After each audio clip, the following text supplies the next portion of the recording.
all the people that have gone out there against the mainstream media and said, you're going to call us racist, you're going to call us potential Timothy McVeighs, fuck you. War.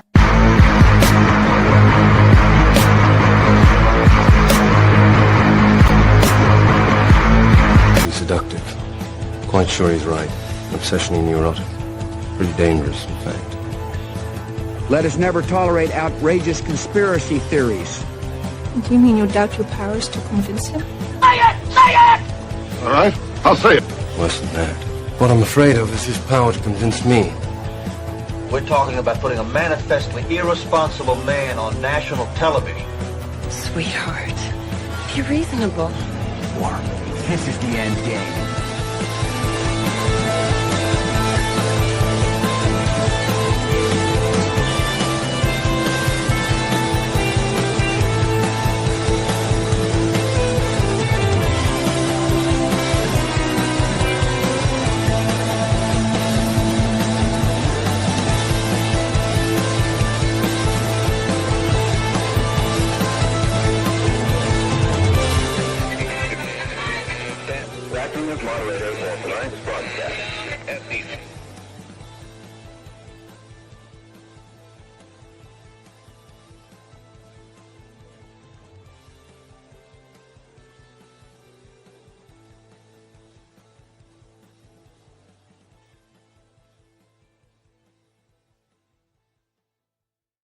I mean, as long as you're reasonable. You have to be reasonable. We have to be reasonable. Thank you very much. You don't know that I'm going to even do it. You don't know. I may do it. I may not do it. I mean, nobody knows what I'm going to do. Chris, please explain to the normie we need to finish what we've started.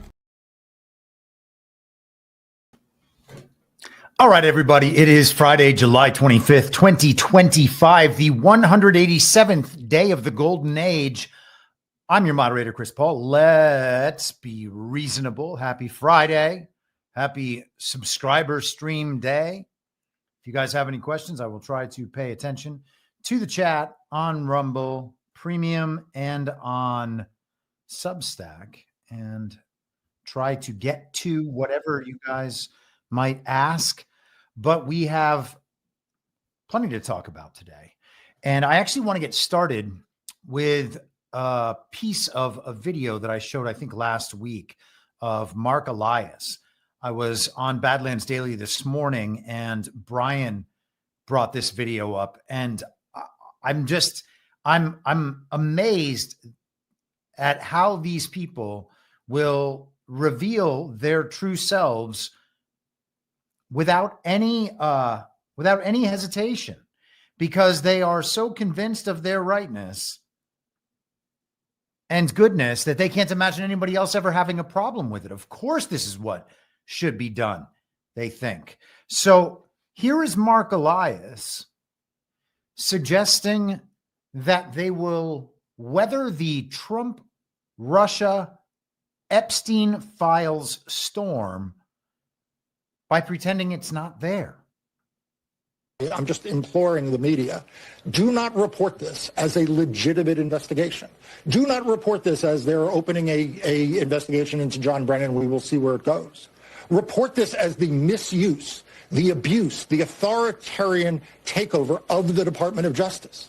That should be the headline. The headline should be, in a misuse and abuse of the power of the executive branch, Donald Trump has asked his Department of Justice to open a bogus investigation into John Brennan. It really is incredible. He is saying that the media should not cover that story as though it's a real story. What they should cover is Donald Trump weaponizing his Department of Justice to go after former presidents and people like Marc Elias, of course. That's mind-blowing. I mean, that's just a total inversion of what we've seen over these last 4 or 5 years. And part of that, I think, is probably the reason we saw that stuff in the years prior, that this kind of reversal was understood as necessary when looking ahead, figuring out what points we have to hit if we need to prosecute a former president, Well, we better show them prosecuting a former president first. And I think we've seen it play out that way. But he wants the media to ignore the story and focus on other stories that are actually going to hurt Trump. Present everything in a way that it hurts Trump and hurts MAGA. It really is amazing to me to see them just blatantly state that what they need to do is lie about all this, understanding that their audience is primarily in an ecosystem with nothing but those exact lies. So they will all believe that it's true. And as I've said many times, that's a cruelty to their audiences, I believe. And I mean, what are we supposed to say? These people are evil. Here is an article I just want to hit quickly today while we're on Marc Elias. This kind of came to my attention last minute, but I think it's interesting. Under siege from Trump and Musk, a top liberal group falls into crisis. And they're talking about David Brock's Media Matters. And that is Angelo Carusone, the guy that I guess runs it now. So Media Matters is essentially a pro-Democrat hatchet job organization where they just go out and figure out clever ways to attack the perceived enemies in right-wing media and politics. And Marc Elias has been their lawyer for some time. Media Matters is the organization that went after Twitter, formerly Twitter. After Elon Musk had purchased it, they figured out a way to game the algorithm so that pro-Nazi content would appear next to corporate content. So the companies that were on Twitter wanting to buy ads, the ads would be shown on, I think it was like some pro-Nazi channel or something. They were able to get an example of that and then took that to the public, to the Twitter advertisers, I should say, to get them to cancel their advertising with Twitter and thereby hurt Elon Musk and the emergence of this informational counter weapon to the extent that Twitter has turned out to be that. It was certainly presented that way in the midst of all this. So they have legal troubles with Trump, legal troubles with Elon Musk. They are still operating as hatchet men. It seems like they might even have some ins and infiltrations into the truth community, which is interesting. But they are currently at odds with Marc Elias's law firm, their law firm.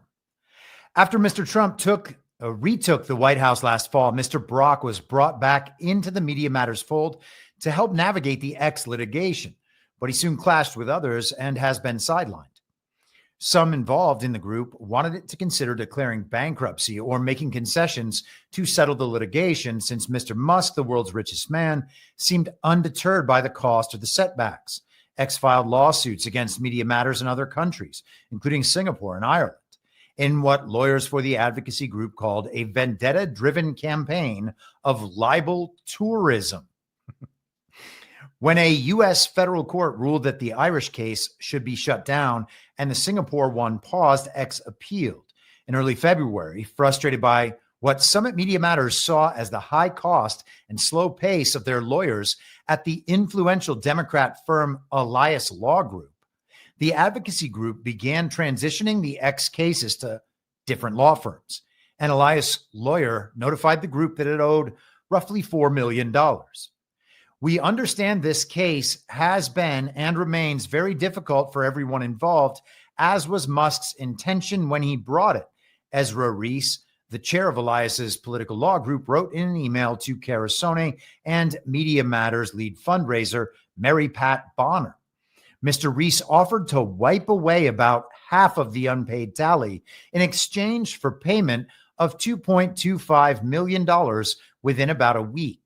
If the group did not commit to the payment plan, Mr. Reese wrote, his firms would expect full payment of the original amount and would go pens down and take steps to withdraw from the case by the end of the month. So they're essentially saying, pay me or we're going to pay us or we're going to stop working for you. The ultimatum did not sit well inside Media Matters. You must be kidding, Miss Bonner responded to Mr. Reese. This is how you treat people who have been clients for 16 years and are friends? In a statement to the New York Times, Mr. Reese defended his firm's work, noting that it helped with matters including the effort to shut down the state attorney general investigation. These victories, he predicted, would help Media Matters and other organizations stand up to politically motivated investigations and lawsuits brought by the right wing. While Elias Law Group continued representing Media Matters on some matters, the advocacy group shifted much of its defense to other law firms, including Sussman Godfrey. And we can stop right there, despite the fact that my highlight goes on. So Marc Elias seems panicked, as do his compatriots in the grand scheme to subvert the Donald Trump presidency, to steal multiple elections, to overthrow the country and violate whatever might be true about the will and consent of the American people for their government to govern them. The panic is probably warranted, and the Media Matters fallout here, I think, could be pretty interesting. I would expect that at some point toward the end of this process, this entire system will begin backstabbing and eating itself alive. And that is what you do in the party of false decorum when you reach a certain level.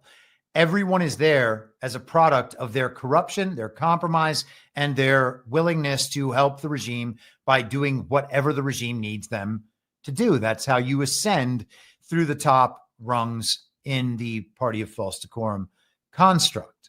Okay. So at some point, when there's not higher levels that are either attainable or there's no other levels, eventually people will have to turn on one another to outcompete one another, to survive longer than their competitors. And at some point, as the screws get tightened on this entire operation, you would expect to begin to see some of that activity taking place, because nobody wants to be the one holding the bag.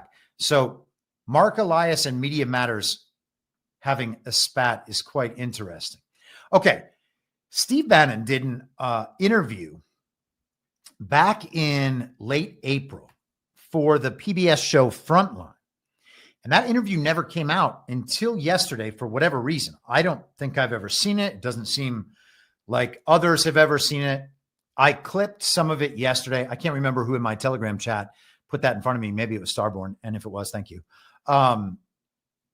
But I listened to the entire interview and I took a few clips because I think that they're really interesting. I mean, Steve Bannon is the narrative progenitor of MAGA. He is the one who tells the story. And then, I mean, after Trump, of course, Trump telling his story, Bannon expands that story and makes it accessible and understandable to everyone in the MAGA base. And then stories will follow on that. Mainstream media stories will come out of these narratives at times.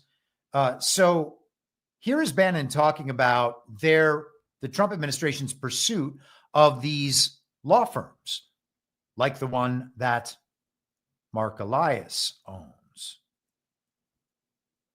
Hold for processing just a moment. Here we are. And as I had to say on Tuesday's episode, if you have small children around, Steve Bannon, he used to be a sailor in the Navy, and he's got a sailor's mouth. So earmuffs.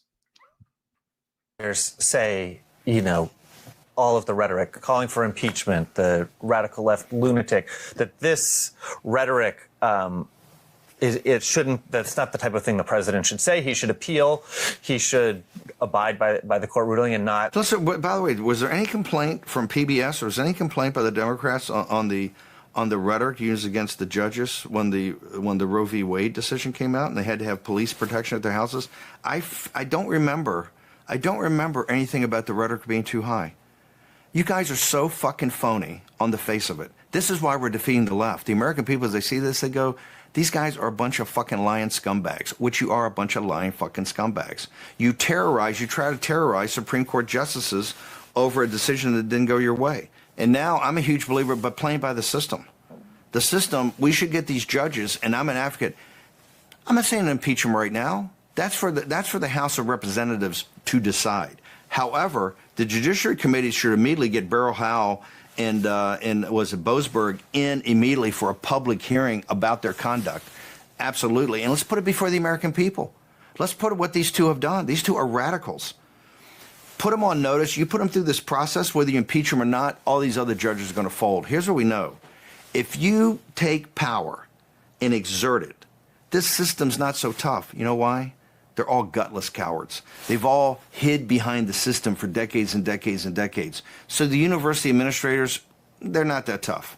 The big law firms, they're not that tough. The media, look who's cratered. How many times, look how they're settling with Trump. They're not tough. We're resilient, we're anti-fragile, and we're tough. You can put us in fucking prison. You can take Trump up there and put him on trial every day. The people around Trump are battle-hardened. Okay? You're not going to scare us, and we're not going to stop. And what we know is you guys are a bunch of pussies. You will crater. PBS is going to crater. You know why? You're not tough. You don't believe actually at your core in what you're trying to do. And you'll fold, like the law firms, like the universities, like the media, like all of these institutions. You will fold because we're relentless, and we're not going to stop. So,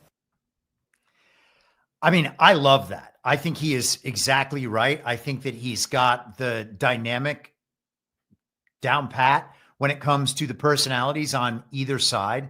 We are talking about a system that has a bunch of, again, people who are in their positions because they are highly controllable. Okay. It's not because they're the most competent. It's because they're highly controllable, and the entire system is going to be operated from above them. So they basically just need these people to consistently be able to execute and to sell the program. But they don't actually believe in the things that they're doing because they're always working in the service of someone else and speaking in the service of something else, not their own ideas, not their own. It's not a product of their own patriotism and commitment. It's none of that. And he tells the PBS reporter right to his face, you are lying scumbags. This is why the American people believe this. And you're weak. You're cowards. You will back down in the face of pressure. And he's exactly right. I was talking to Ken Con this morning. He showed the clip of Cory Booker a few days ago, maybe last week, making a big dramatic scene in front of Chuck Grassley, the chairman of the Judiciary Committee, as they were considering Senate approval of a nomination of Emil Bove. And Booker staged a walkout. All the Democrat senators got up and left the room so that their losing vote wouldn't even be counted. They were protesting the process. And Booker called Grassley out and said that he was breaking the decorum of the institution, the decorum that the Democrats have always extended.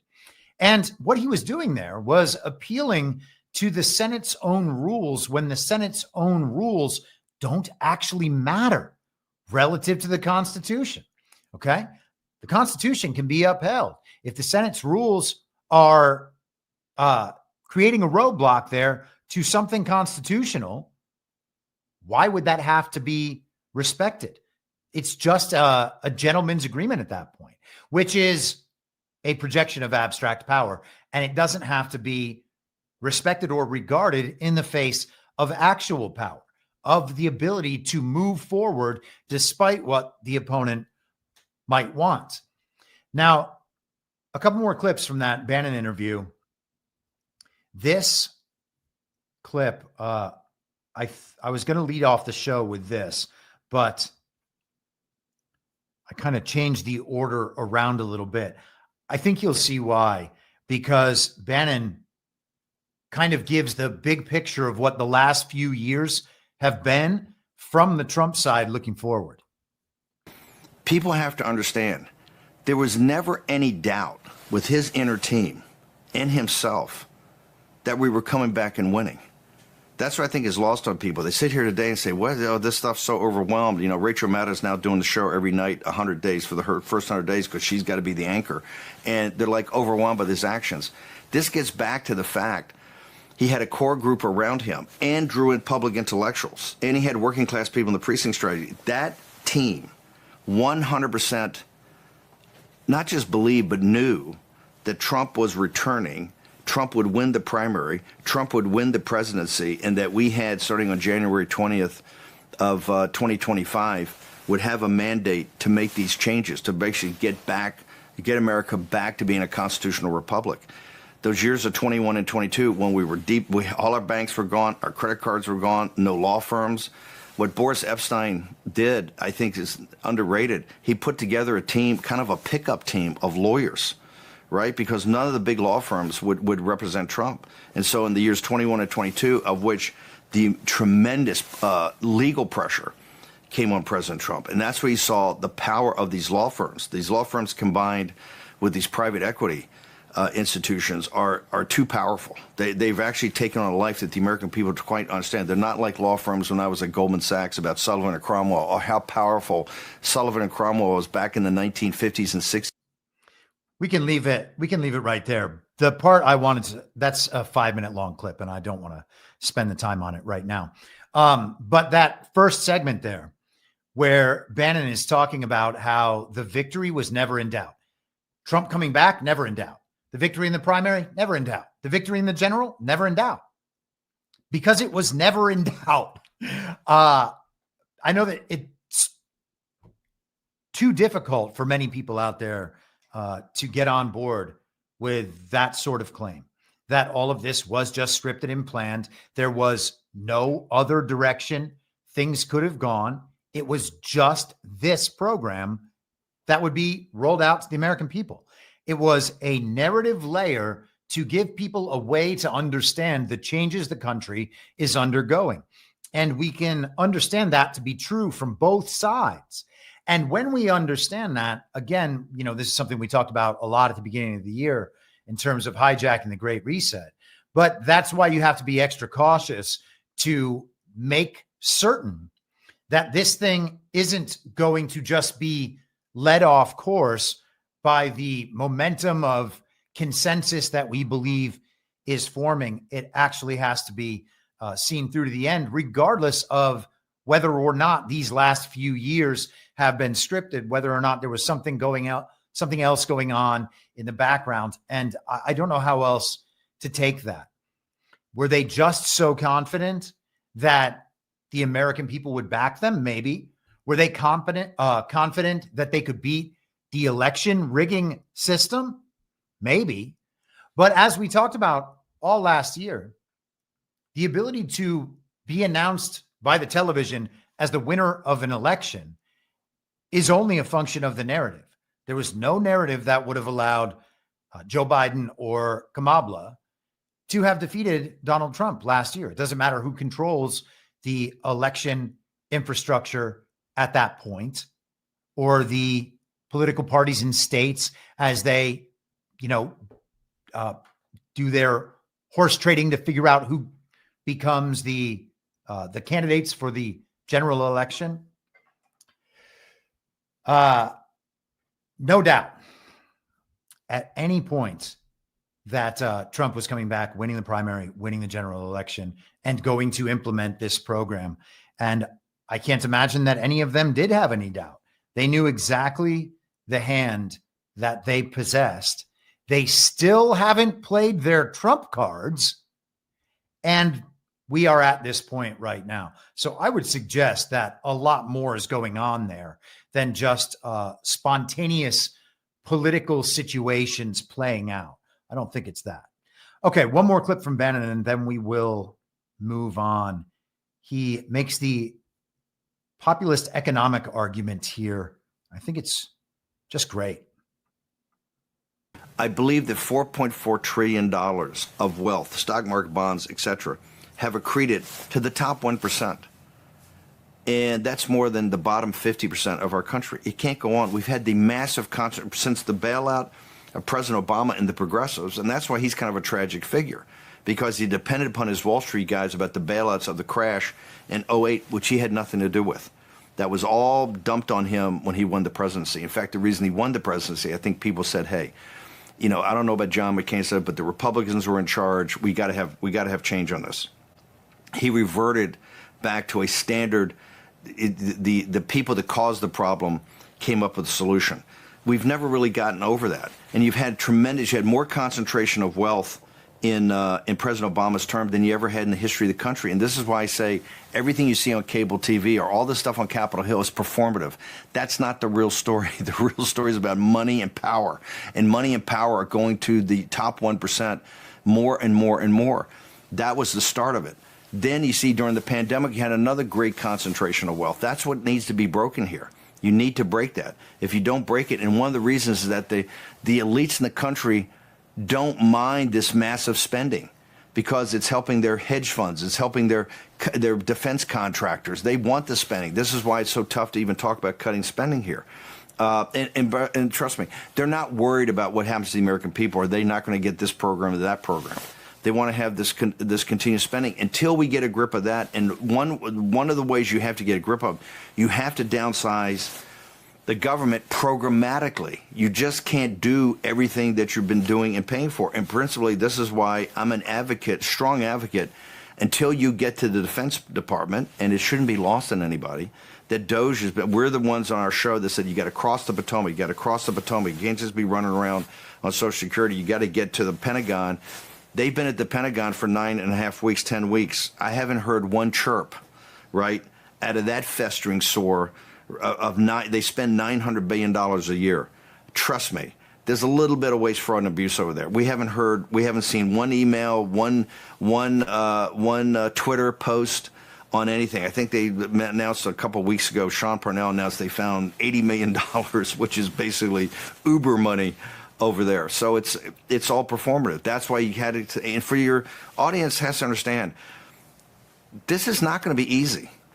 It's going to be tough. We've kicked the can down the road for decade. If you want inflation to continue, if you want the financial and economic opportunities to recede from you and your life, right? Forget your children and grandchildren. If you want it all to recede, if you want to continue to have to work 2 jobs, if you want to use that credit card to make ends meet at the end of the month, if you want to be anxious every day of your life, the job you've got and how you're barely hanging on, if you were fired, you're 90 days away. I don't care if you're middle class, you're 90 days away from financial oblivion. But that ticking time bomb of what's going to happen to me when I get older, do I have enough for retirement? Is Social Security even going to be here? Even the Social Security at $1,000 a month, is that going to pay for anything? That anxiety eats away at people like acid. And if you want that to continue and get worse, then let's just have the system we got now. Let's have $2 trillion. Listen, it's not going to change. The elites in this country, if it was a crisis for them, it would change tomorrow morning. It's not changing because it works for the wealthy and powerful. The wealthy and powerful. I guess I cut that off about a tenth of a second too early. So he says it's all performative. The entire political thing is a performance because at the end of the day, power and money win. Something we've been talking about for years. It's important to understand that. If it's all performative, then it is asking us to watch. Why is it asking us to watch? So that we are distracted, so that we are misinformed about how our world actually operates. And it is, I think, ultimately important to understand that some, most, or all of this political stuff is performance. And we have to be able to distinguish between those things. Nobody's going to be perfect at it. I'm not saying I'm perfect at it. I'm just saying it's a very important element of our discernment that I think gets ignored too much because people don't want to call things fake. It's, again, an epistemological problem, as it has been.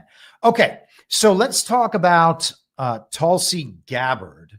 She came out in the White House press briefing room on Wednesday, I believe, with Caroline Leavitt to talk about the Russiagate conspiracy and more files that were released by the Office of the Director of National Intelligence. Let me pull up the first clip here.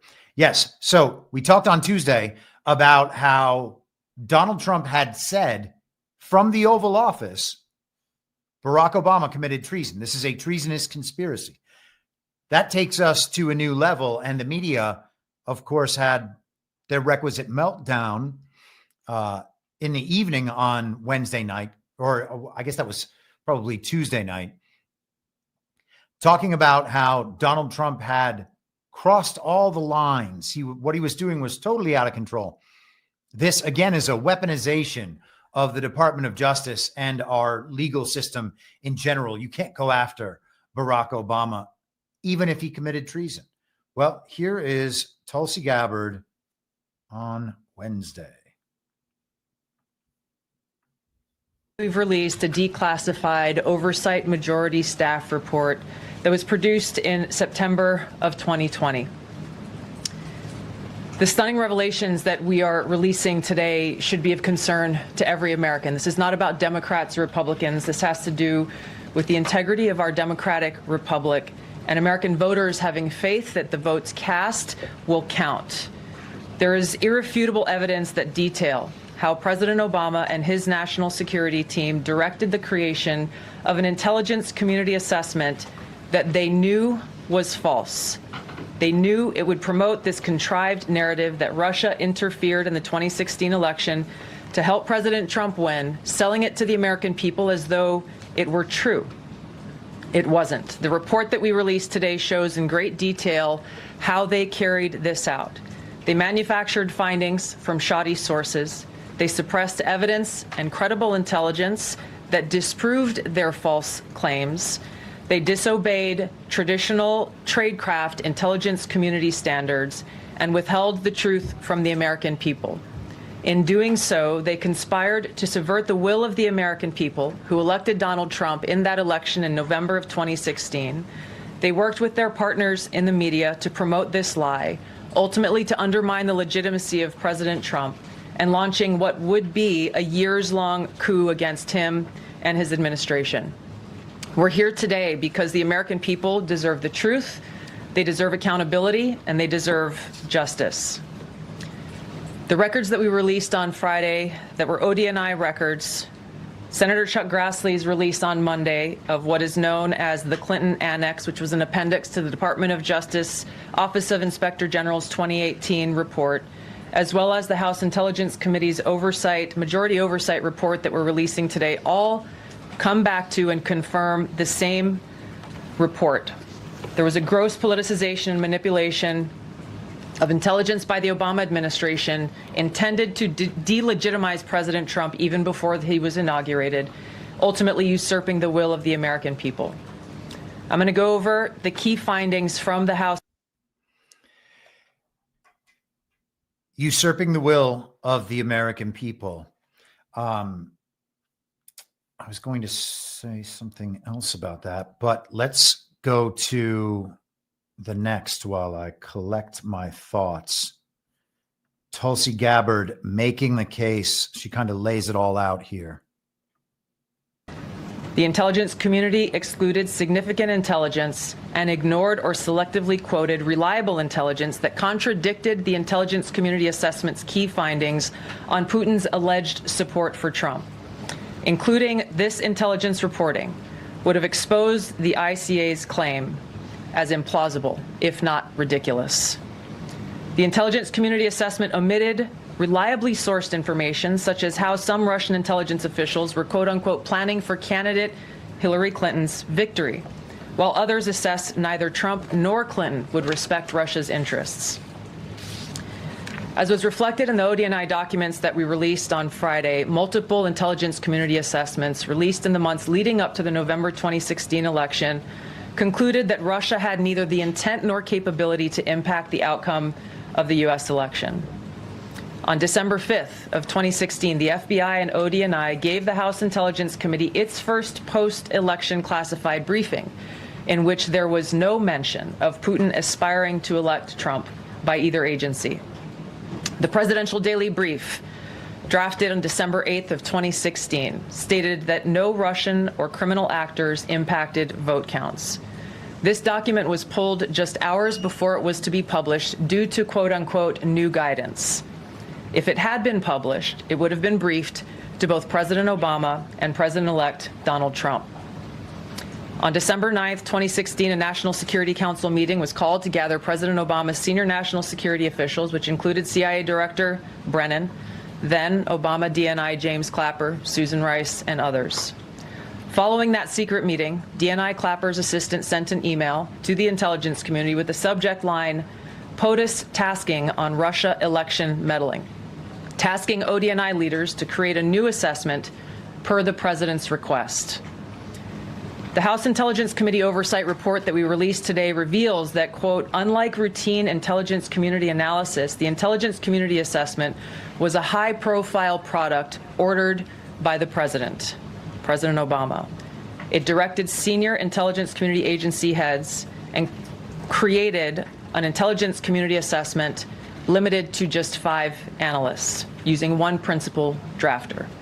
This is not something that occurs in the normal path of producing an intelligence community assessment that reflects the views across the intelligence community. The production of this intelligence community assessment was subject to unusual directives directly from the president and senior political appointees, especially the former director of the CIA, John Brennan.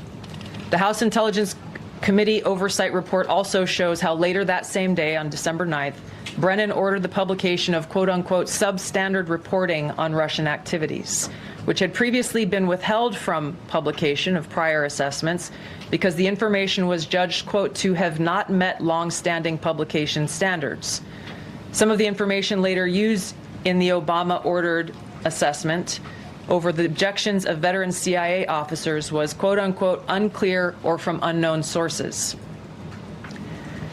The Intelligence Committee's oversight report reveals that CIA Director Brennan overruled senior CIA officers who challenged the Obama-ordered intelligence assessment, stating, quote, we don't have direct information that Putin wanted to get Trump elected.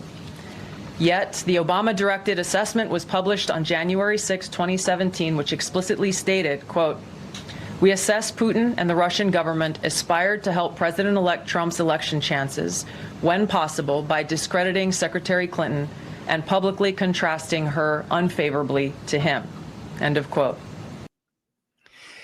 It really is wild. The thing that I was going to say in the last break was about the performance and the optics of this. We've seen the picture of Tulsi Gabbard having the hair of the X-Men character, whatever comic book it is. I think it's X-Men. That's how it looks. I mean, that was presented. It looked almost like what you would see in a Hollywood film. It was the director of national intelligence accusing the former president of treason. It's quite a show. So she's talking about how the intelligence community knew that they were operating on bad information and not only failed to alert Trump or the public, but then actively misled Trump and the public in the course of attempting to subvert Trump's term during the transition as his administration was incoming. And you have to think this is what they've been protecting themselves from at every moment in the last, 9 years now? Almost 10 years? Certainly 10 years since Trump came down the escalator and some of these plans began to be put in motion. But they are in full protect mode right now. And we're going to see some of the reaction in just a minute. But one more clip from Tulsi Gabbard. There is, we talked at the beginning about how Marc Elias doesn't want the story reported. Don't report the story. Report the story as Trump's weaponization of the DOJ, the intelligence community, and the White House against his political opponents. He's using the power of the president to harm his political opponents. That's the story, we are told. Let's see if that's the case, because the criticisms have been, this is information that we already knew. They actually didn't say that Russia hacked the elections and changed the votes. They were very specific about that. Therefore, telling the American public that that never happened, well, that doesn't matter because we said it didn't happen either. Well, that's not the impression that they attempted to create in the American public throughout the Trump-Russia collusion period. Hillary essentially called Donald Trump Putin's puppet, I think. And then I think in the debate, and Trump responded, "You're the puppet." And turns out perhaps that she was. The information here is the Russians actually didn't want to help Donald Trump. They had plenty of compromising material on Hillary Clinton, so they wanted her to be in place to then control her through that compromising material. And who knows? There are different ways to interpret that, of course. I don't know that Russia would have been adversarial to America in the way that they would have wanted to subvert a president. I don't know if I don't know. That would make sense if Clinton was in there. I can't imagine that would be happening under Donald Trump, no matter what. But there's no evidence here that Russia was trying to help Donald Trump win that election.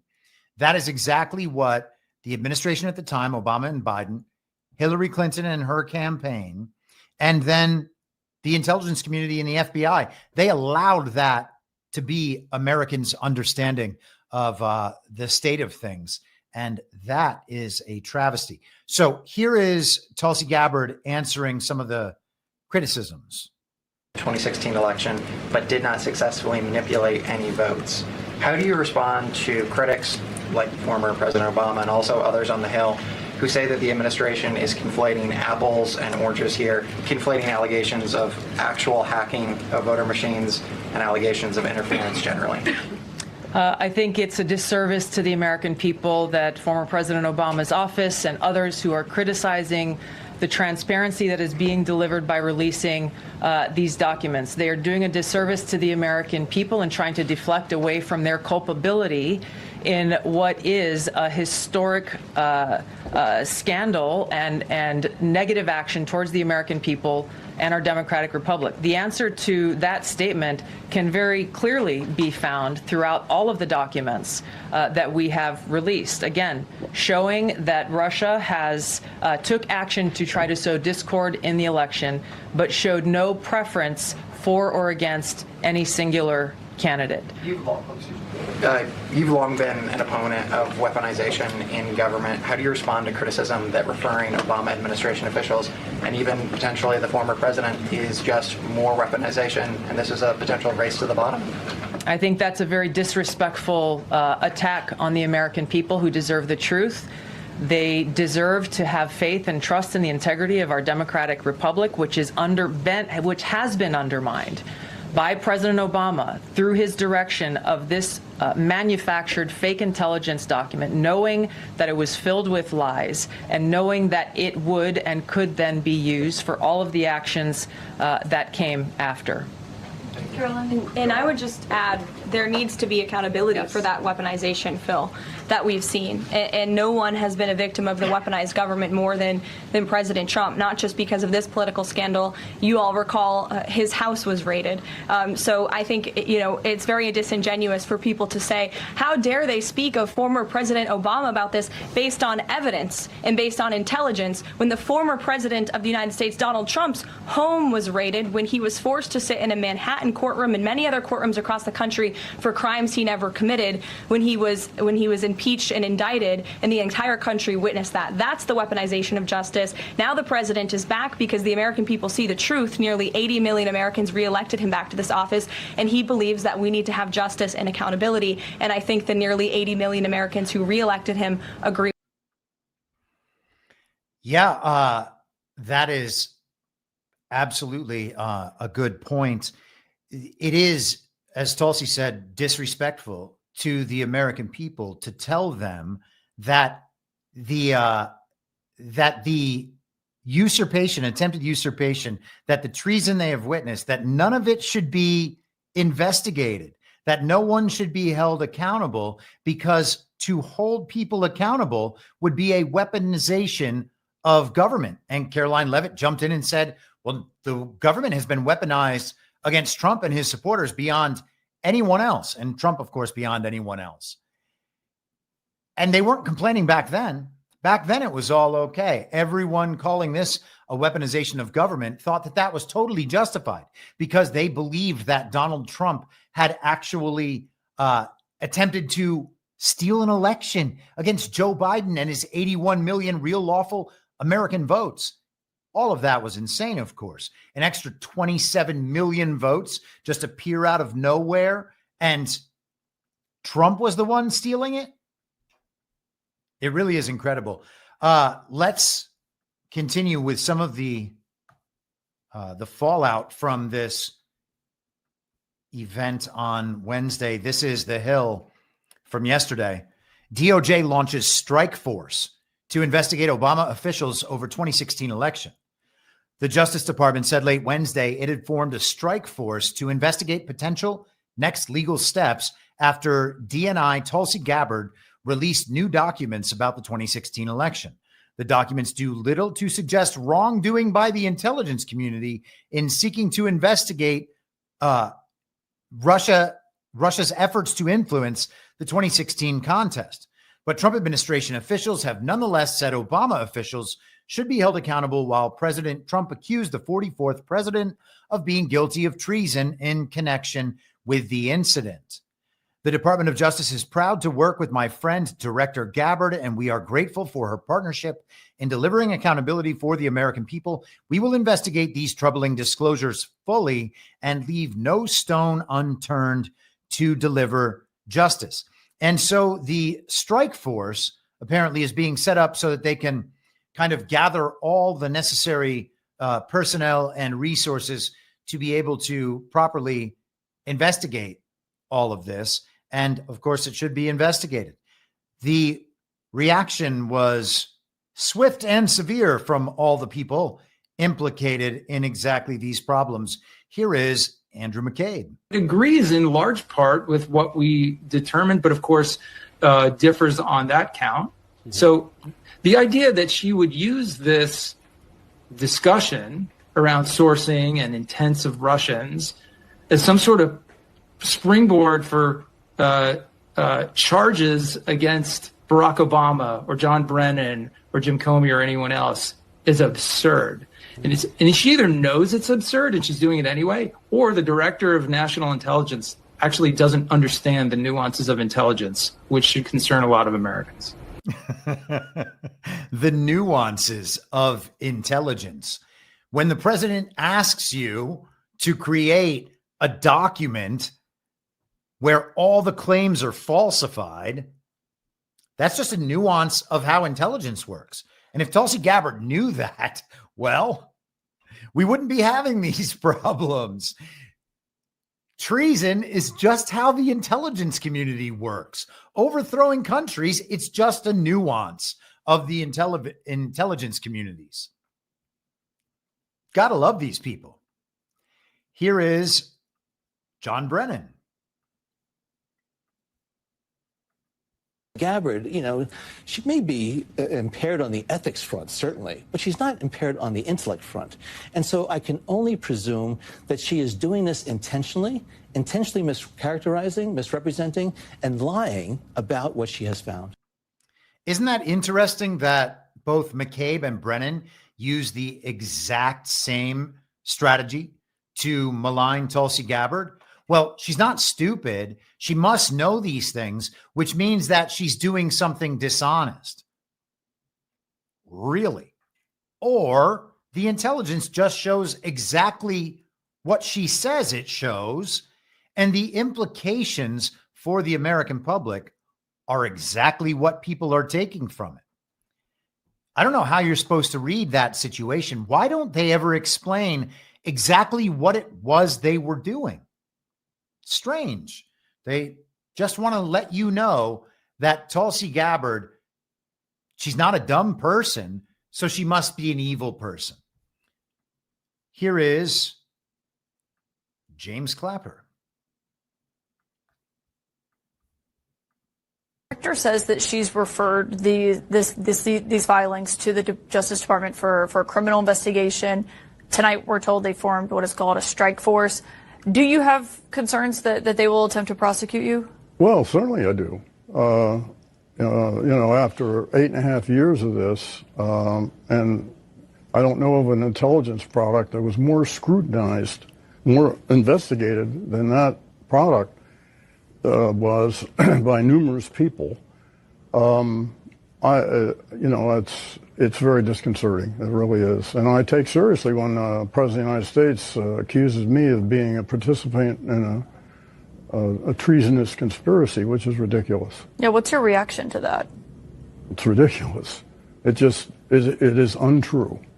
So what will you do if they come after you? What is your plan? Well, I'll lawyer up, I suppose. Already have. You've already hired attorneys in anticipation that this Trump Justice Department could try to prosecute you. We've had sort of perpetual attorneys since I left the government in 2017. Former Director James Clapper, thank you for joining. Yes, that's very sad. He's had to have lawyers this entire time. How is he being put through this legal situation now? Of course, we also saw the last 4 years where they went after Donald Trump. Who knows how many untold millions Donald Trump spent filming Law and Order New York for a month, or defending himself from these other lawsuits to the extent that they're real, and they're not. We had all sorts of people from the January 6th event who toured the Capitol between the ropes, who had to hire attorneys and probably go broke. What else did we have attorneys being hired on? Oh, John Eastman having his law license taken away, various lawyers being pursued because they helped Donald Trump or they helped the election integrity effort. None of that's a problem, but James Clapper, John Brennan, and Andrew McCabe are the real victims here. Here is another interesting message from Tulsi. I think this just came out last night, but I couldn't get a date on it. It's definitely within the last few days. And the sound seems just slightly off from the video here. So forgive me if that's the case on your end. The mob that stormed the Capitol on January 6th to try to stop Congress from carrying out its constitutional responsibilities were behaving like domestic enemies of our country. But let's be clear. The John Brennans, Adam Schiffs, and the oligarchs in big tech who are trying to undermine our constitutionally protected rights and turn our country into a police state with KGB-style surveillance are also domestic enemies, and much more powerful and therefore dangerous than the mob that stormed the Capitol.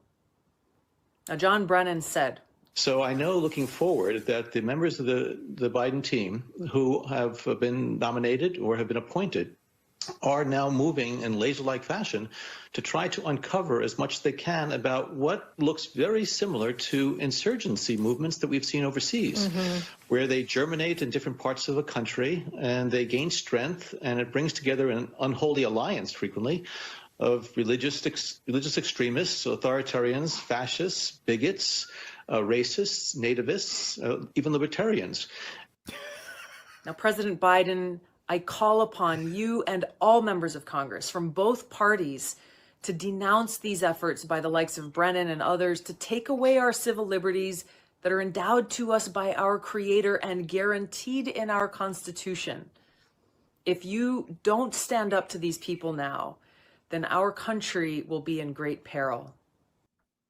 And I suppose that could have actually maybe been from a couple of years ago. I don't know. But she's making the proper comparison there. These people are the real dangers. These are the domestic extremists.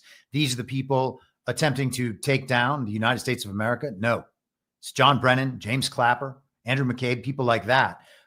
If the Russiagate stuff is to be believed. And I think that everybody in this community has taken significant time to understand all of that. And the evidence is just now finally being shown to the American public beyond what it was in prior years. Hopefully this will be the time that actually takes, because it has been continuously denied to our great detriment. Here's Tulsi Gabbard with Matt Gaetz.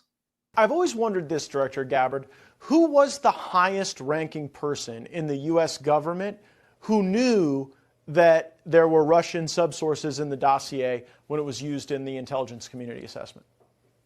Well, what the documents show that we've released, and again, this is not my view or my opinion, but the evidence is there for those who choose to actually read what we released, which is that these senior CIA officials specifically pointed out to CIA Director John Brennan that the sources that he wanted to use to support this manufactured intelligence assessment that President Obama ordered be created were basically so trash. They didn't meet traditional intelligence community tradecraft standards, which is why they were never used before.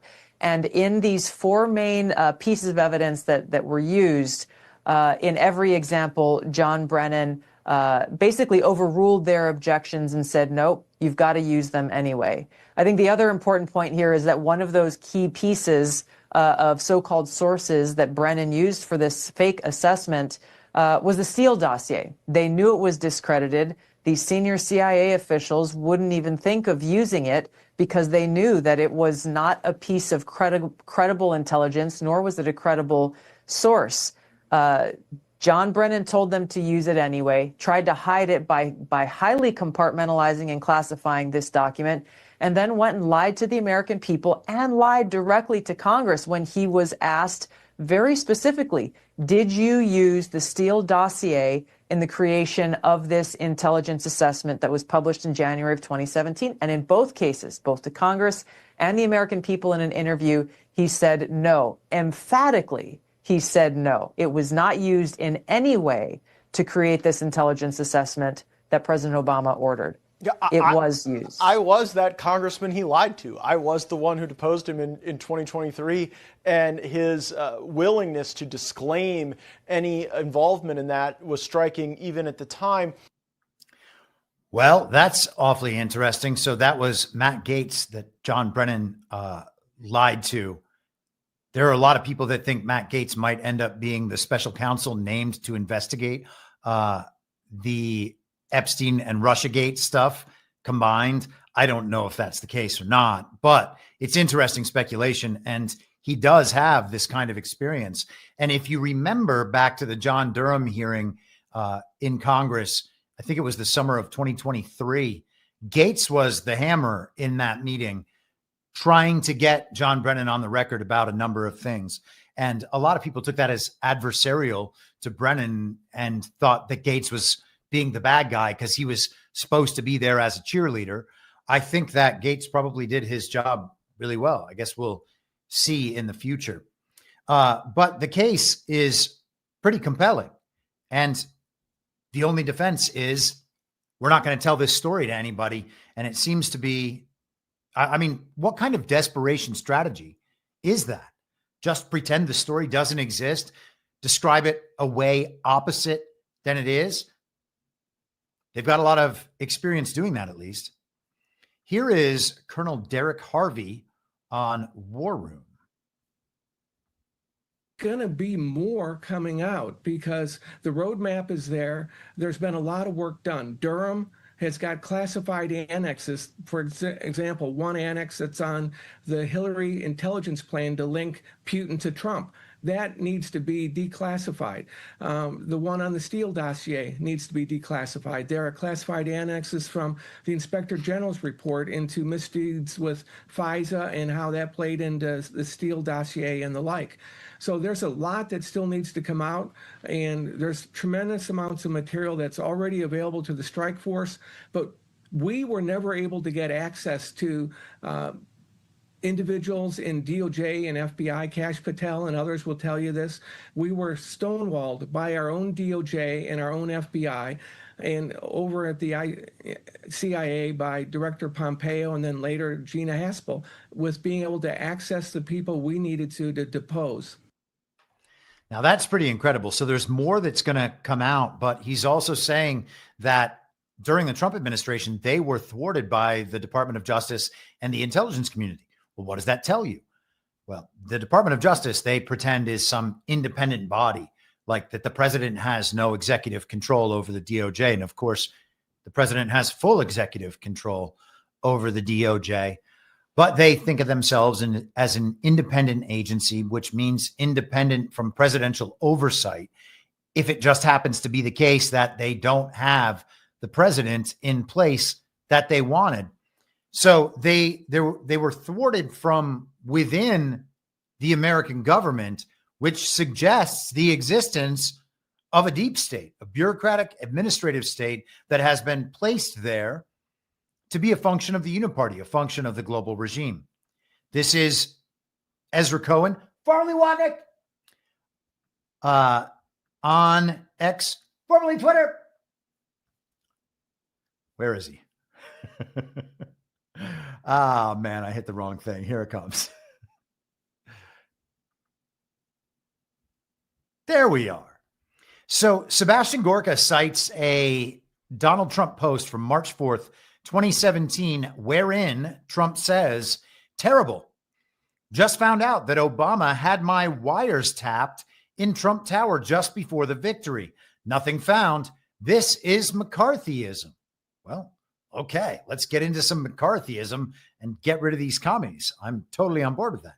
So Trump knew all this, that these people, what these people were doing back in 2016 and 2017, told it to the American public. It's just a matter of how many times you have to tell these stories before people become willing to believe them, that they understand something like that could actually happen. Half the country at that point still thought that Barack Obama was some kind of hero, or maybe not half the country, but effectively in the narrative. So Gorka responds, and now Tulsi Gabbard has the receipts, to which Ezra Cohen, formerly Watnick, said, President Trump had the receipts 8 years ago. Now he has more receipts, including how the Biden extremists committed the crime. And so he is calling them extremists as well. And, you know, it's not an inaccurate description. They are globalist extremists. The fact that they are put in positions of power is not something that moderates or legitimizes their actual goals and agenda. It is the far out version of global domination. And again, the receipts have been there for 8 years. Hopefully the public will understand through the course of this process. Now, we've talked many times about how the Epstein stuff and the Russiagate stuff are linked. We saw how the stories were being set up. We talked about this, I think, a week ago. The link being, among other things, there was, Glenn Simpson and Fusion GPS commonalities between the two stories. But the most important aspect, I believe, especially from a storytelling point of view, is that there is this information. It's being kept back from the American public. These falsified intelligence products are being created to go after Donald Trump, to hamstring the entire movement, subvert this second, they call it second administration of Donald Trump. That's exactly what the Steele dossier was set up to do in 2016, to thwart the will of the people by stealing that election, to then subvert the transition and then monitor the Trump administration, tie their hands with the Mueller investigation and the rest of it. And this is the push and pull we get. Assuming it's not all one story and these are just two sides, everyone on TV then is just an actor playing out the politics of our land that somehow also affects our real local politics. Is that true? I suppose it could be true. It seems more like there are two competing stories and that we have, two different classes of people who are often indistinguishable, hence good twin, evil twin, that are nonetheless engaged in real informational, psychological, narrative warfare, warfare that is not kinetic. We can't see it. It's less tangible, but it's still happening just the same. I am convinced that is actually what's happening in the background. And so to see a new story cycle that teaches all the same lessons that should have been learned back through this process in 2016 and beyond about the subversion of the first Trump administration, this will provide an entry point for people who are just coming to it now. They will understand, oh, this is happening with the Epstein thing. They can apply the same understanding back to the Russiagate stuff from nearly a decade ago. And hopefully that is where we are going. Mike Johnson talks about the falsification of the Epstein files. In on Epstein. Many are hoping to see more of those files released. There could be future court proceedings. Is there any reason that you have to believe that any documents were tampered with by so-called deep state operatives? Look, it hasn't been my area that I've worked on. Unfortunately, I wish I knew more about it. It's been in the Department of Justice. One of our concerns is, of course, that it was held in the hands of the DOJ leaders under the last administration, the Biden-Harris administration. And we all know how crooked and corrupt so many of those top officials were, how they engaged in lawfare against President Trump. And he has a concern, and I do as well, that things could have been doctored in those records. So that's part of the concern. But I'm for full transparency. We all are. Maximum transparency. The president is as well. There's no daylight between him and the Republicans in Congress. And we'll continue to advocate for that, to let the people see the records and draw the whatever conclusions they will. And with that, you kind of have to wonder what the move was in Congress by people like, I'm pretty sure, Marjorie Taylor Greene and Thomas Massie, demanding that the files be released. They wanted to pass some sort of legislation. And then the story was that Mike Johnson had blocked all that. Well, why would you want the Epstein files put out if it's just a known, it's just taken as a given in the DC circle that the deep state would have had the opportunity to falsify these records. And they've done that. And Trump and his DOJ, the people in possession of those records, would be in the best position to know that. And then it's just a matter of whether or not they are able to tell that to the American public and prove that to the American public. And it seems like that's where the story is eventually headed. We also have this interesting update this week in terms of the, hold on one second. Almost pulled up the wrong link here. Just going to leave that one for a moment. Here we are. This is the update. Wall Street Journal. Jeffrey Epstein's birthday book included letters from Bill Clinton and Leon Black. This is by Joe Palazzolo, who was one of the co-authors, and Khadijah Safdar being the other of the initial Trump Epstein Wall Street Journal expose last week. Palazzolo was also the man credited with blowing up the Stormy Daniels story.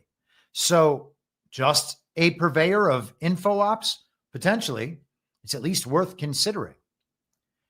This is from yesterday, as I said. Oh, the other update that we had this week was the admission that Trump's name appears in the Epstein files, as though that is some indication of Trump being guilty for the things that Jeffrey Epstein was doing.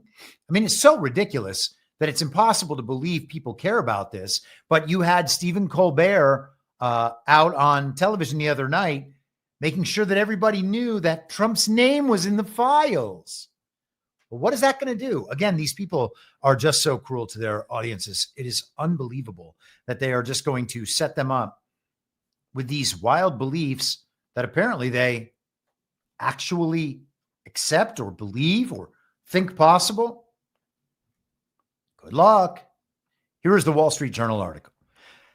The biggest name in Jeffrey Epstein's birthday book back in 2003 was a past president rather than a future one.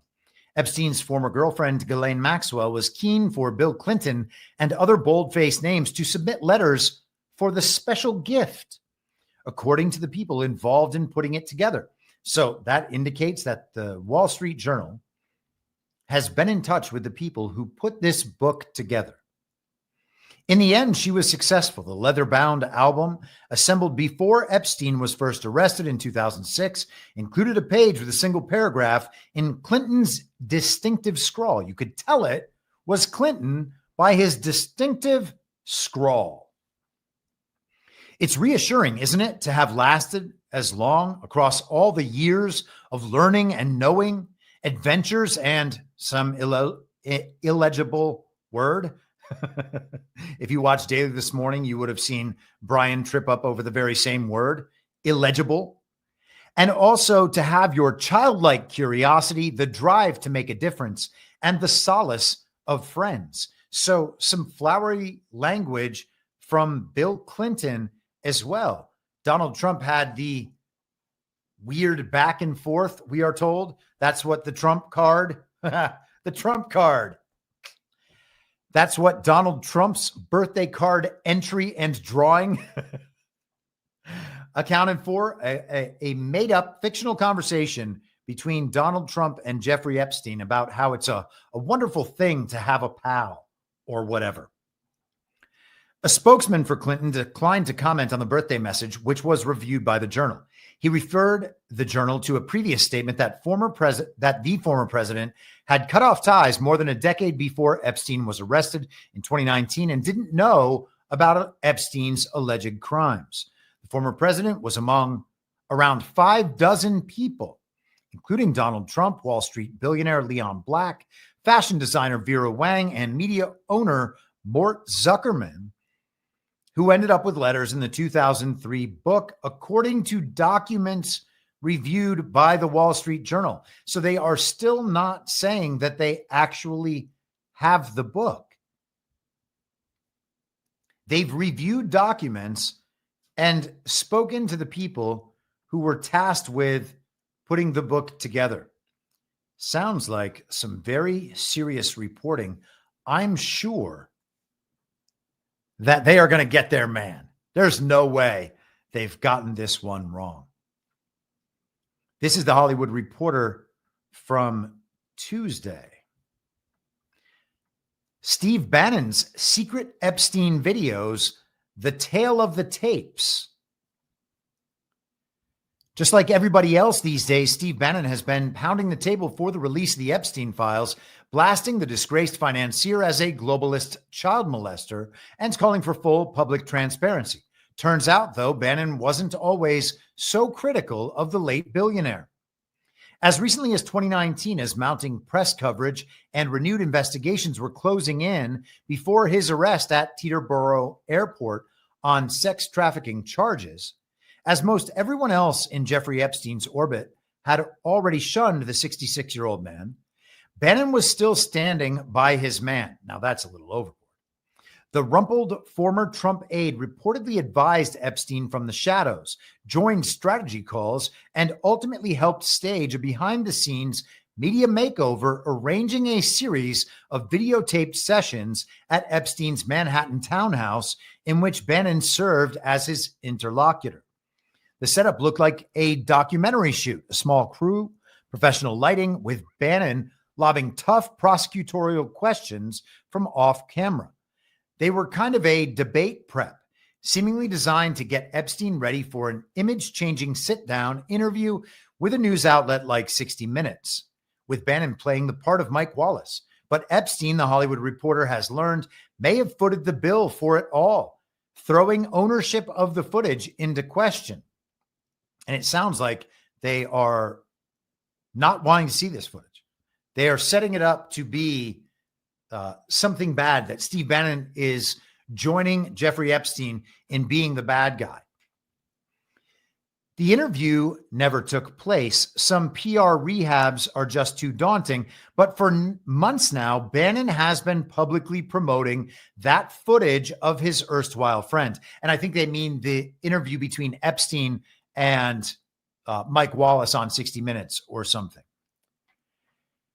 12 to 15 hours by his own count as the foundation of a planned docuseries, working title, The Monster. He's been pitching it as journalism, a raw look inside Epstein's pathology. In fact, though, those tapings seem to have been far from journalism. According to author Michael Wolff, who was there for the first taping and reviewed the transcripts of others, and who first revealed the existence of these tapes in his 2021 book, Too Famous, the point wasn't exposure, it was spin. There's no question the tapes were media training, he tells The Hollywood Reporter, and there's no possible way Epstein would have signed off on them being used in a documentary. Well, I guess we will see how that all turns out. I would think that whatever's on those tapes would be the most convincing argument made to the American people throughout this entire period. I don't know what's on those tapes, but I have a feeling that if there's an interview presented where Jeffrey Epstein is speaking on his own behalf, that's probably going to be the thing that is taken the most seriously. People are riled up right now, and maybe for good reason, for a potential testimony from Ghislaine Maxwell. And we can go actually to Todd Blanche on that. Todd Blanche, the Deputy Attorney General, went to visit Ghislaine Maxwell in Florida yesterday for their first session, and then met with Maxwell again today. This was from yesterday. I know that the meeting today has concluded. I haven't seen any commentary from Blanche or others. If you have, by all means, feel free to drop it in the chat and I will take a look at this. But this is Newsweek yesterday. Trump's deputy AG speaks out after meeting with Ghislaine Maxwell. Deputy Attorney General Todd Blanche met Thursday with Ghislaine Maxwell. The imprisoned former associate of financier and convicted sex offender Jeffrey Epstein is part of a renewed DOJ push for transparency in the high-profile case. The Florida meeting, which Blanche had previously said he was working to arrange, comes amid mounting pressure from President Donald Trump's supporters, who have criticized the administration for withholding further records related to the Epstein investigation. After the meeting, Blanche said he will meet with Maxwell again Friday, and again he has taken that meeting and concluded that meeting. Blanche posted on X just after 7 p.m. Thursday, "Today I met with Ghislaine Maxwell, and I will continue my interview of her tomorrow. The Department of Justice will share additional information about what we learned at the appropriate time." So Trump's DOJ is receiving testimony from Ghislaine Maxwell. And as I mentioned Tuesday, once we had known that Blanche was going to do that, that Maxwell might be giving testimony to the DOJ, I mentioned that it's possible, someone pointed this out to me in Telegram, I think that they're right. It's certainly possible that all of these interviews could have happened years ago, and the rest of this, again, is just a story layer to place this on the proper timeline for maximum impact. And so to think that information that was known years ago by a very small set of people is going to be brought out right now in the midst of everything else that's going on, you would have to think that that is some sort of timed release. It's hard to even imagine that Ghislaine Maxwell's testimony wouldn't have been taken prior to yesterday about some of this stuff for the American government, at least. So we shall see. And, still they are pressuring for the grand jury, the testimonies that led up to the indictment when it comes to Epstein, when it comes to Maxwell.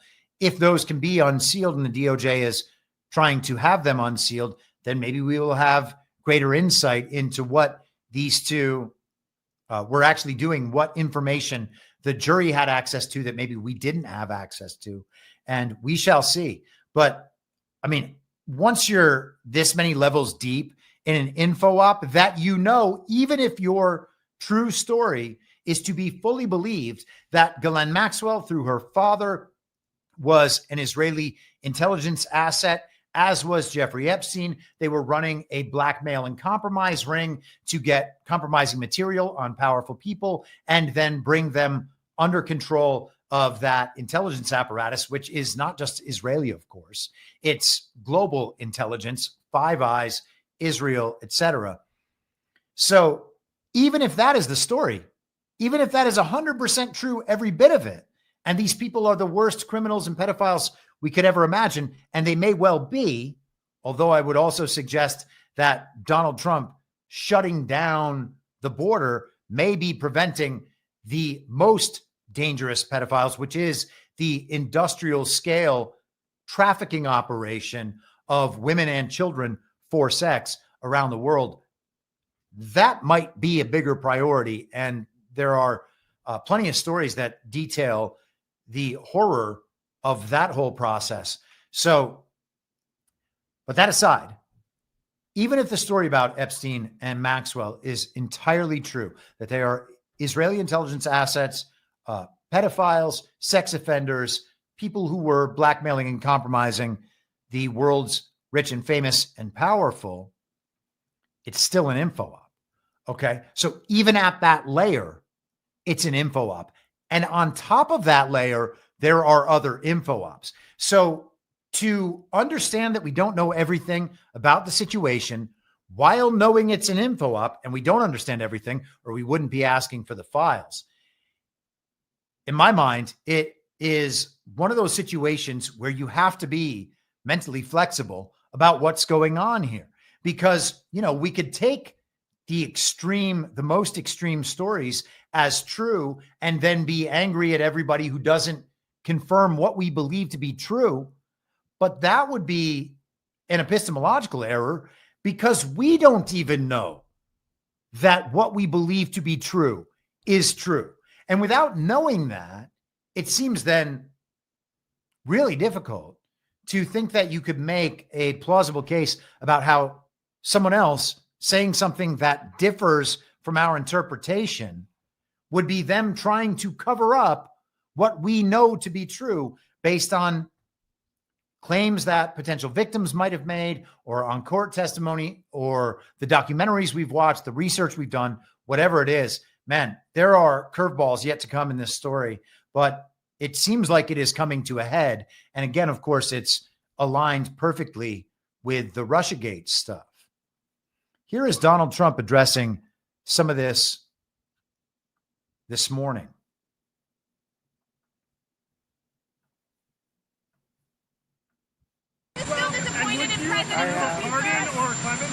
Well, I don't want to talk about that. What I do want to say is that Todd... The question there, by the way, was, are you ordering a clemency review? Okay. So the question is whether Ghislaine Maxwell might be angling for a presidential pardon in exchange for her testimony. He's a great attorney, but you ought to be speaking about Larry Summers. You ought to be speaking about some of his friends that are hedge fund guys. They're all over the place. You ought to be speaking about Bill Clinton, who went to the island 28 times. I never went to the island. Do you maintain you did not write a letter for Jeffrey Epstein's birthday? I don't even know what they're talking about. Now, somebody could have written a letter and used my name, but that's happened a lot. All you have to do is take a look at the dossier, the fake dossier. Everything's fake with that administration. Everything's fake with the Democrats. Take a look at what they just found about the dossier. Everything is fake. They're a bunch of sick people. Where did you see the people laying outside? Right across the street from Lafayette Park, sir. Everything is fake. Everything is fake with these people. It's all a hoax. Could all be a hoax. It could all be performative. It could all just be a show. And the extent to which we believe that show is the extent to which we empower an illegitimate government to make our rules and take our property and send us off to fight their wars, which are just the brave, patriotic men from one problem area for the global regime being set against the brave, patriotic men from another problem area for the global regime so that they can exterminate one another and remove the global regime's problem from all the countries participating. Everything is fake. Everything is fake. Clinton on the island 28 times. Trump said, why aren't you going after Bill Clinton? And that is a good turnaround, coinciding with the Wall Street Journal story last night that mentions Clinton and others in that same birthday book. Beth, $5 in the Rumble chat, drops the New York Post from just this afternoon. Thank you very much, Beth. You are a lifesaver. Let's do this right now. Ghislaine Maxwell gave DOJ info about 100 different people linked to Jeffrey Epstein, lawyer says. Notorious sex criminal Ghislaine Maxwell answered questions from Justice Department officials about 100 different people linked to late pedophile Jeffrey Epstein. An attorney for the disgraced socialite claimed Friday, following 2 days of interrogation led by Deputy Attorney General Todd Blanche. David Oscar Marcus told reporters that his client, currently serving a 20-year sentence after being convicted in Manhattan of federal sex trafficking and conspiracy charges in December 2021, was asked about every possible thing you could imagine, everything. This was the first opportunity she's ever been given to answer questions about what happened, Marcus added. The truth will come out about what happened with Mr. Epstein, and she's the person who's answering those questions. That sounds awfully confident for an attorney representing a woman that most of us believe is complicit in grave sex crimes. Maybe they're getting a deal. I don't know. Would Trump make a deal like that? What would it mean if Trump made a deal like that? Would people accept making a deal like that if her testimony implicated all of these other people in crimes? I don't know. That's a moral question that I think everybody would have to answer for themselves. Blanche had every single question answered during the sit-down, Maxwell's attorney also said, with the British-born convict declining to plead the Fifth Amendment. If she lies, they could charge her with lying, Marcus noted.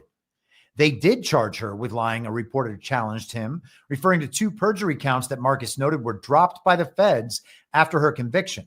No one is above the law and no lead is off limits, Blanche posted on X, formerly Twitter, on Tuesday in announcing he would speak with Maxwell. She is appealing her conviction and sentencing, the New York Post article notes. And it's worth just mentioning that the New York Post is also owned by News Corp, so the same organization that owns the Wall Street Journal. So both of these outlets are Murdoch outlets, ultimately. And who knows what kind of info ops the New York Post has been running. Their opinion editor, Josh Hammer, was a DeSantis simp. And you might remember that they were the outlet that broke the Ryan Routh assassination event number 2 story late last summer. That story seemed like much faker than even assassination event number 1. So what's going on with the New York Post? I don't know, but they do seem to be willing purveyors of info ops within the narrative that seem to be predicated on false narratives. Here is just a quick video. Oh, this is Trump talking about the pardon of Maxwell. Consider a pardon or a commutation for Ghislaine Maxwell if it's something I haven't thought about. It's really something recommended. It's something I'm allowed to do it, but it's something I have not thought about. But you wouldn't rule it out, sir. They want him to rule it out so that if he refuses to rule it out, then they can run a story. President Trump refuses to rule out pardon of Ghislaine Maxwell. And then the next step is to just slightly twist the meaning so that it seems to the public like Donald Trump is protecting a pedophile and letting her run free so that he can go after, of course, his political opponents. All right, let's switch gears. Donald Trump went yesterday to tour the Federal Reserve in their long-running construction project. Here is Trump Fed posting before he went, getting ready to head over to the Fed to look at their now $3.1 billion plus construction project. Also present will be Fed Chair Jerome Powell, Senator Tim Scott, Senator Tom Tillis, OMB Director Russ Vought, Chairman of Fannie Mae and Freddie Mac Bill Pulte, and my appointees to the National Capital Planning Commission, James Blair and Will Scharf, and various other construction professionals. So a very thorough announcement in his first post about the Fed, otherwise known as a Fed post. Let's just confuse the meaning on Fed posting. Just kidding. Go out and look up what Fed posting is. It is the term refers to those posts that you might see in the reply section of someone's online posts or within a chat on Telegram or WhatsApp or whatever. Whoever's trying to seem like they are intending to spark a violent reaction, like appealing to people's patriotism, appealing to how the enemy pedophiles are overrunning the country, trying to get everybody up in arms and getting them to say and do compromising things. That's Fed posting. This is not exactly Fed posting, but it's more fun to call it that. Here is Donald Trump yesterday with Jerome Powell in one of the funniest clips ever. I wanted to see it was the overruns of the expenses. Wanted to figure out why. Yeah. So we're taking a look, and it looks like it's about 3.1 billion. It went up a little bit, or a lot. So the 2.7 is now 3.1. I'm not aware of that. Yeah, it just came out. Yeah, I haven't heard that from anybody at the Fed. Yeah, it just came out. Our notes had it about 3.1 as well. 3.1, 3.2. This came from us? Yes. I don't know who does that. You're including the Martin renovation. You just added our entire capital. Yeah, you just added in a third building. Is what that is. That's a third building. Well, no, but it's a building that's being built. No, it was built 5 years ago. We finished Martin 5 years ago. It's part of the overall work. But it's not new. So we're going to take a look. We're going to see what's happening, and it's got a long way. Do you expect any more additional cost overruns? Don't expect them. We're ready for them, but we have a little bit of a reserve that we may use, but no, we don't. We expect to be finished in 2027. We're well along, as you can see. Nice to take these off every once in a while when we're not under too much danger. So any... Gosh, the optics are incredible. First, you have Jerome Powell just shaking his head, trying to let the cameras know that Donald Trump is just talking nonsense again. And then he pulls out a letter and shows it to Jerome Powell, and it's from us. He said, "This is from us."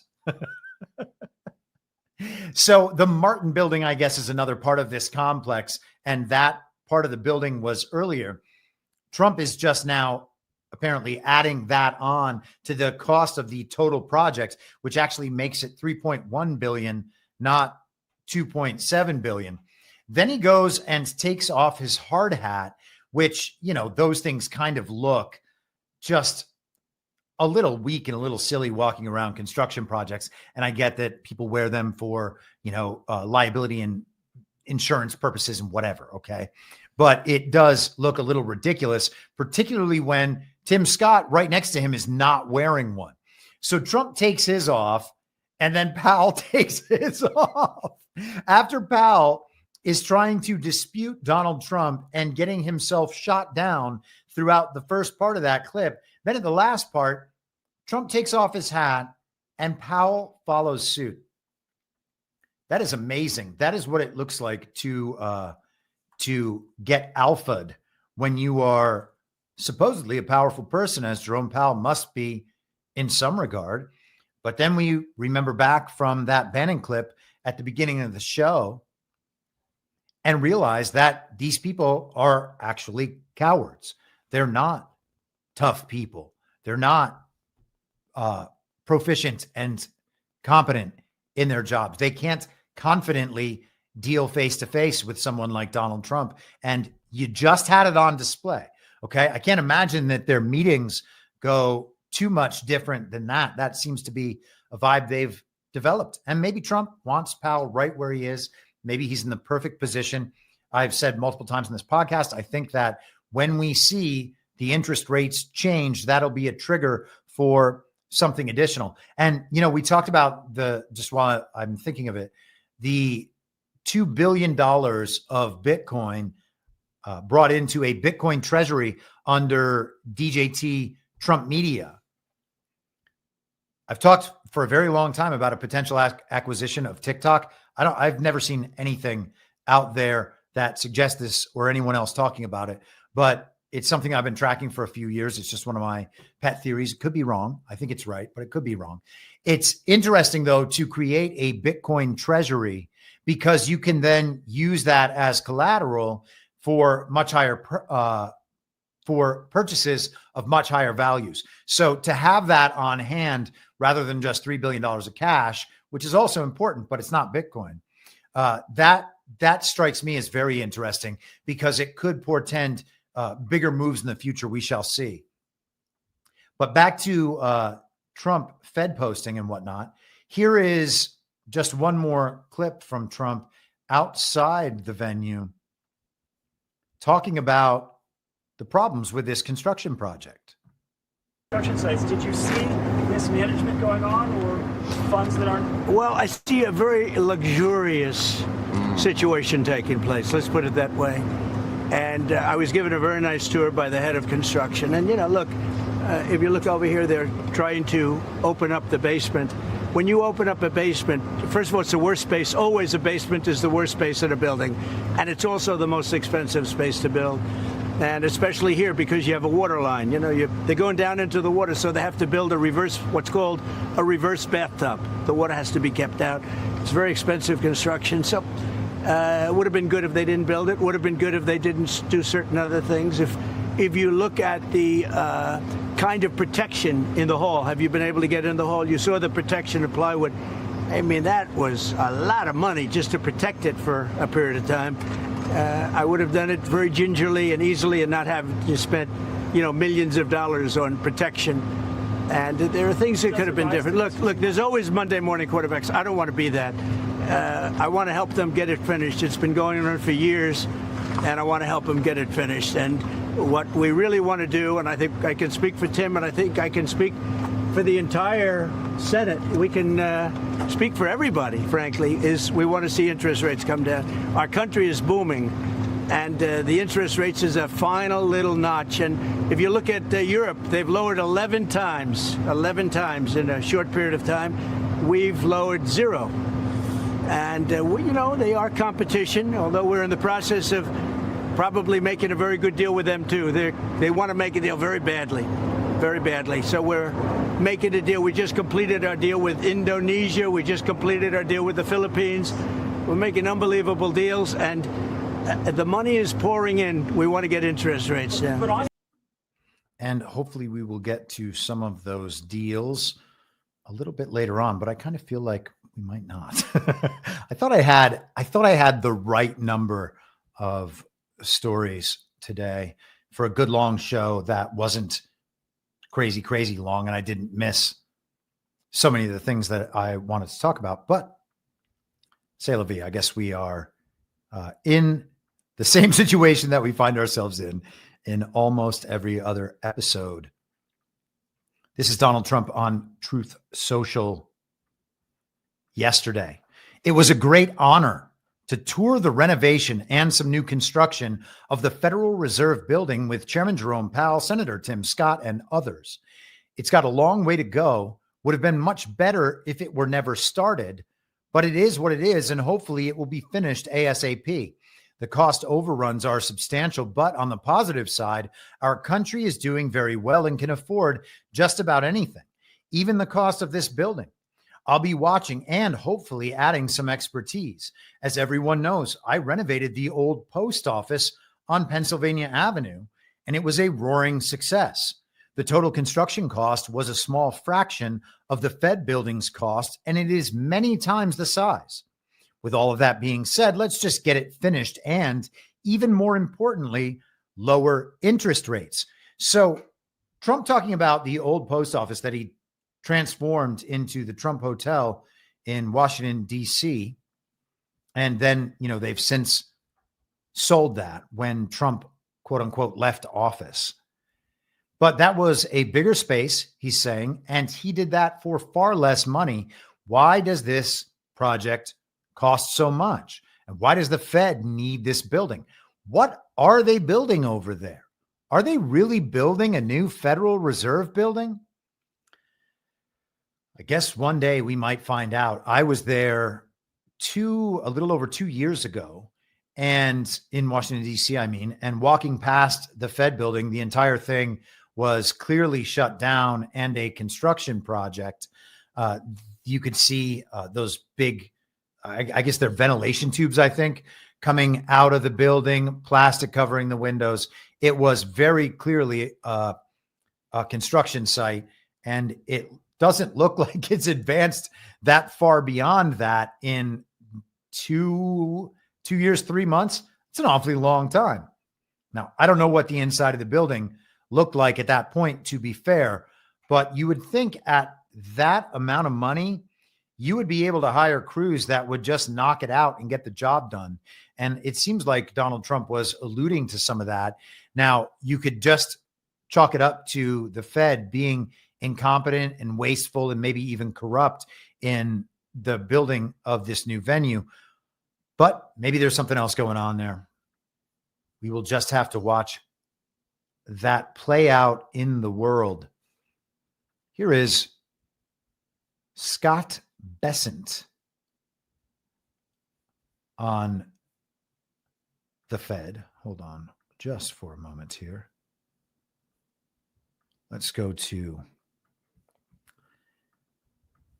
X, formerly Twitter.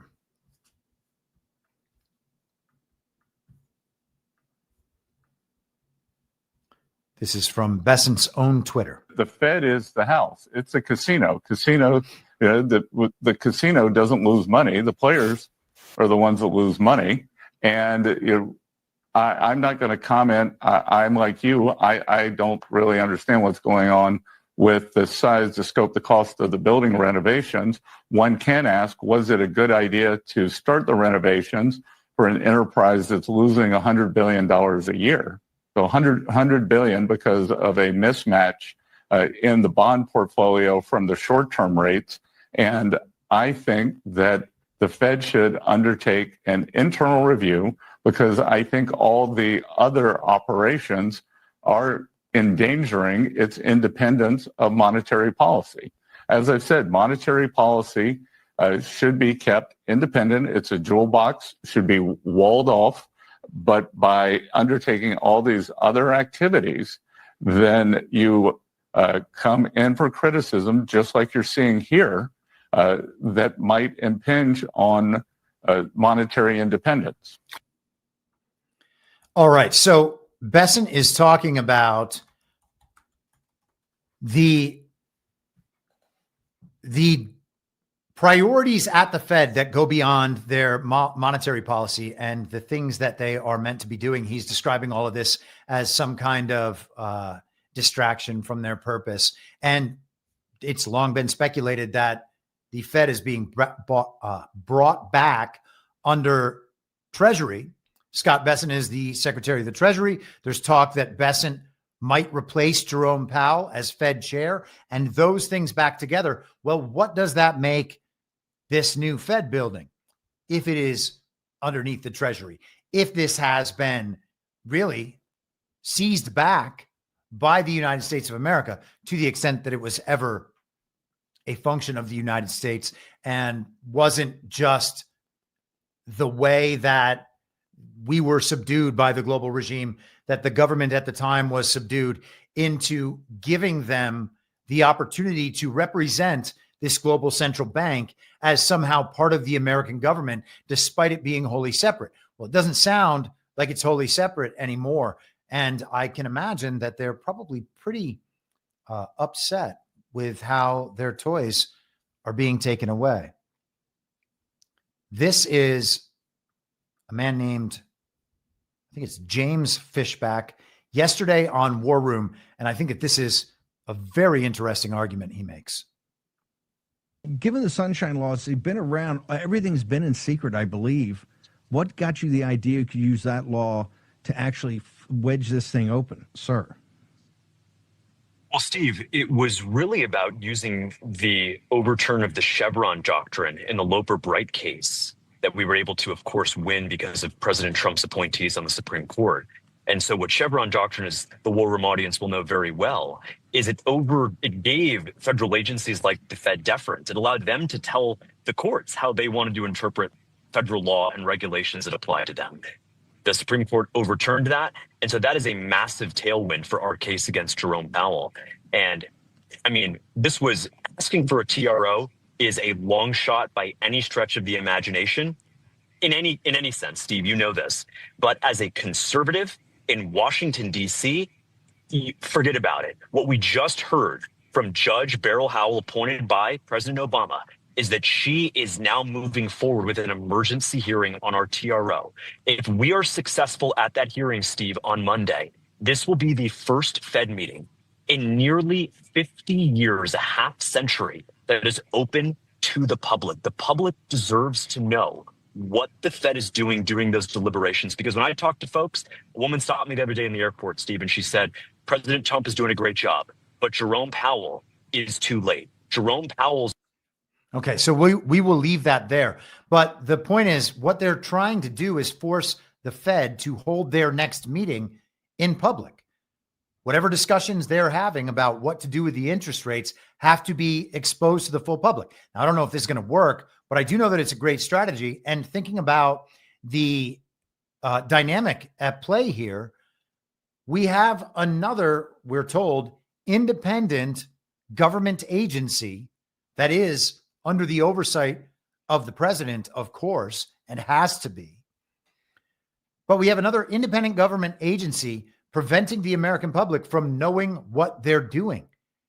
If the government is of, by, and for the people, and I'm not sure that that's possible, and it certainly isn't the case right now, but if the government is of, by, and for the people, then certainly the people have a right to know on what basis their so-called independent agencies are acting purportedly on behalf of the American people, because if they were part of the American government, that would be their purpose. But they don't do that. Isn't it weird that they don't actually do that? They just control monetary policy and facilitate the endless printing of fiat currency. All right, let's shift from the Fed to a little hiccup in Elon Musk land yesterday. Starlink is currently in a network outage, and we are actively implementing a solution. We appreciate your patience. We'll share an update once this issue is resolved. So a number of people I know began posting about how their Starlink was down. This is Michael Nichols, the VP of Starlink Engineering. This was reposted by Elon Musk. He said, Starlink has now mostly recovered from the network outage, which lasted approximately 2.5 hours. The outage was due to failure of key internal software services that operate the core network. We apologize for the temporary disruption in our service. We are deeply committed to providing a highly reliable network and will fully root cause this issue and ensure it does not occur again. And it is never supposed to go down. They, of course, also have the military capabilities. We have Starlink and Starshield, Starshield being the military deployment of that same satellite infrastructure. And you can't imagine that just being taken down for 2.5 hours unless that spells something potentially dangerous.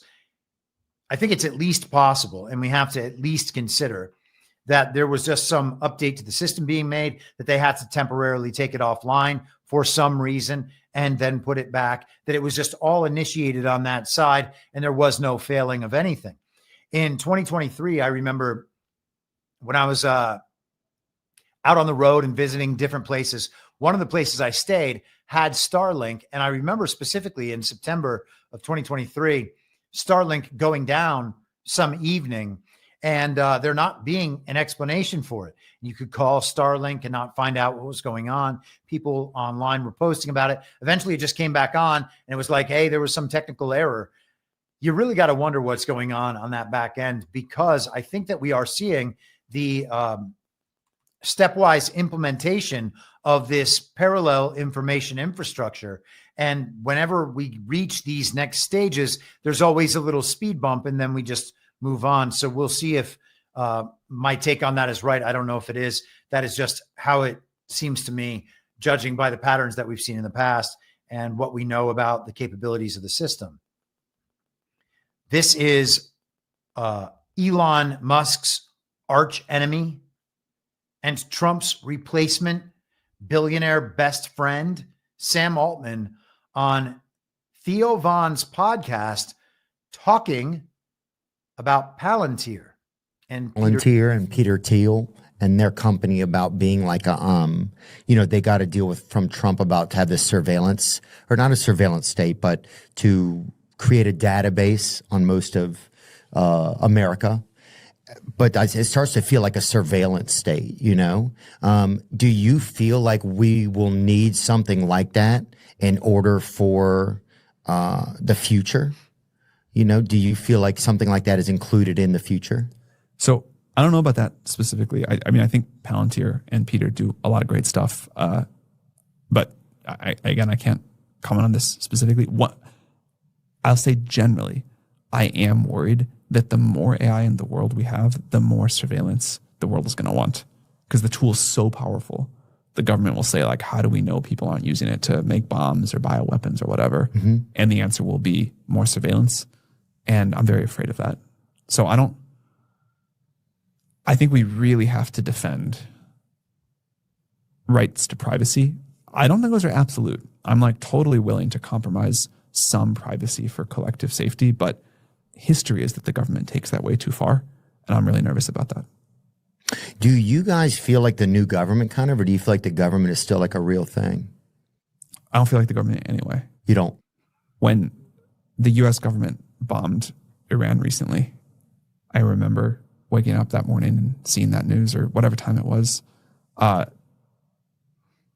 I was like, oh, that's what actual power looks like.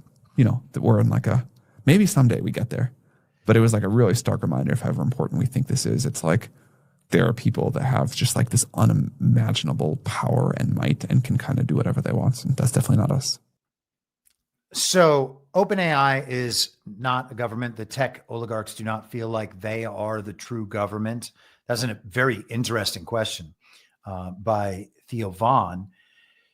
Sam Altman actually makes a case for caring about privacy. He expresses concerns about the level of surveillance that would be required in the AI age while operating an AI company. And I think that the Iran example is so interesting because he points at something that we have discussed as a very likely narrative-only event. And he says that's an example of real power. So the Top Gun Maverick television episode that we saw about a month ago that ended the 10.5-day war, also known as the 12-day war, that was a display of real power. Well, maybe, or it's just a display of narrative power in the real world. Could have just been that. Now pretty much everybody understands that Iran is nowhere close to having a nuclear weapon. Again, the other day, I think we talked about the foreign minister, Araghchi from Iran, admitting that all of the nuclear sites had been absolutely obliterated, just like Trump said. So they are dutifully playing their part, as they did when they retaliated by missing one of our bases in Qatar after it had already been agreed to happen between the Iranians, the Americans, and the Qataris. So was that real? I don't think so. You can think whatever you want, but to see Sam Altman talk about that as a display of real power, that's pretty amusing, because it might have really just been a display of narrative power, of imaginary power. And Sam Altman is pretending that the control over artificial intelligence doesn't amount to that sort of power. We're not the real government. The real government is the entity with all the power. And to the extent that they have military power, and they do, then fine, if that's what his point is. I just thought that was a pretty amusing example to illustrate that case. There is a longer clip of that up in the info stream on Telegram, t.me/very reasonable. The entire discussion, I might have to listen to that whole episode. Theo Von is a really unique individual. I knew him a little bit back in LA. I've never seen anybody with the same kind of comic style. And I knew, I don't know, 20, 30 comedians. He asks really interesting questions because of just how his strange mind works. And I think that that's really great. And I mean, I wouldn't have thought to ask that question. Do you see yourself as the new government? Very interesting. But there were some other points made in there. Sam Altman talks about how much respect he has for Peter Thiel, how he thinks Peter Thiel is a good guy and often misunderstood just because his brain operates in such a different way, that he will occasionally not understand that having humanity survive is important. I mean, take it for what it's worth. Sam Altman's kind of squirrely as well. So I don't know how anybody would or could or should trust any of these people. But that's just how it goes sometimes. This is the wrap from Monday. While we are on the topic of our friends at Palantir, Founders Films, right-leaning Hollywood production company backed by Palantir execs, seeks investors. Founders Films, a new Dallas-based production company backed by executives at software firm Palantir, is seeking investors to help fund its proposed film and TV projects, including a 3-part Ayn Rand adaptation and a movie about America and Israel's recent attacks on Iran. I guess we need Top Gun 2 Maverick remade to reflect the real event that reflected Top Gun Maverick. Investor Christian Garrett, Palantir Chief Technology Officer Shyam Sankar, and early Palantir employee Ryan Podolsky are behind the fundraising push. In a pitch deck first reported by Semaphore, Founders Films proclaims that with the proper funding, they would say yes to projects about American exceptionalism, name America's enemies, back artists unconditionally, and take risks on novel IP. And novel IP is actually a really important thing because Hollywood just recycles the same controlled IP all the time. And they don't generally take risks because they just want to continue repurposing the same intellectual property. The American brand is broken. Hollywood is AWOL. Movies have become more ideological, more cautious, and less entertaining. Large segments of American and international viewers are underserved. Production costs have soared and sales are flagging, the production company's deck argues. The company's proposed slate of projects includes 102 Minutes, a feature film about the evacuation of the World Trade Center on 9/11 that would celebrate American courage, a 3-part adaptation of right-wing icons Ayn Rand's 1957 novel Atlas Shrugged, a film about the 2020 assassination of Iranian military officer Qasem Soleimani, and Operation Pineapple Express, a movie about America's botched withdrawal from Afghanistan. So the film version of many of our most famous info ops, we're going to get it from this production company backed by Palantir. I don't know what that means. I don't know what any of this means. We're going to get the movie version that convinces us the television version was real as described. But even better than that, of course, because whatever problems there were with that original story will surely be corrected once we get the revised version presented in film. Fake news becomes future history.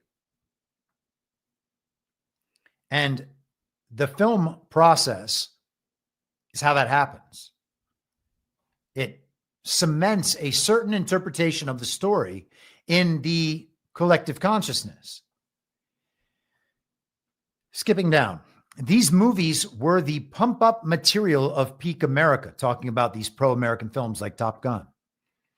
They were awesome. They instilled a healthy aversion to Ushanka-wearing commies, he wrote, arguing that said films formed what he called the American cinematic universe. And this is Shyam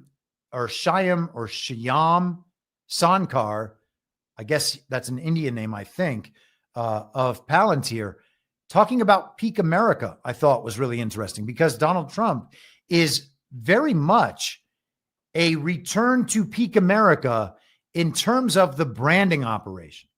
If the only thing Trump was doing was rebranding America for the next 250 years, rebranding America back to its roots so that we could continue on another 250 years, if that was all he was doing, he would have been the most successful president just in doing that. It seems like that is what he's doing. You have to wonder then how much efforts like this have to do with that rebranding effort for America. America's biggest cultural base is obviously Hollywood, Sankar continues in his post. The big studios are struggling in the wake of COVID and the streaming revolution, but America is still a heavyweight at the global box office. That's power. Whenever people go to the theater to watch a movie anywhere in the world, it's likely an American movie. And that's true. And that is power. What kind of power? Would that be real power in the mind of Sam Altman? More real than the ability to control what people think by operating what will be the mainstream media, AI? I mean, that will be the mainstream media. People will be getting their information from artificial intelligence. It would seem like that's where the real power is. His example was potentially just narrative power, and now we are talking about actual narrative power, at least in Sankar's explanation. Breaking out of our cultural malaise will require the studios to wake up and choose America, but it will also require a new crop of artists who are disenchanted with the status quo and who can re-enchant audiences with new, well-told stories, he added. Something like this happened in the 70s when upstart filmmakers like John Milius, Amanda Milius' father, George Lucas and Steven Spielberg burst onto the scene. The film industry had fallen into a cynical, downbeat rut in the era of Watergate and Vietnam syndrome, the Palantir CTO wrote, Chief Technology Officer. The upstarts made it fun to go to the movies again. They brought back heroes, villains, and romance. They rekindled the flame of the American cinematic universe. And that is very important. I'm trying to think of what the book was called. There was a famous book about Hollywood during that era. Raging Bulls and Riding Something, I think. Gosh, I can't remember it. Let me see. Let me just hold for processing 1 second.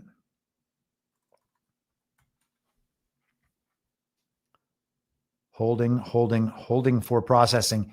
Easy Riders, Raging Bulls. How could I get that wrong?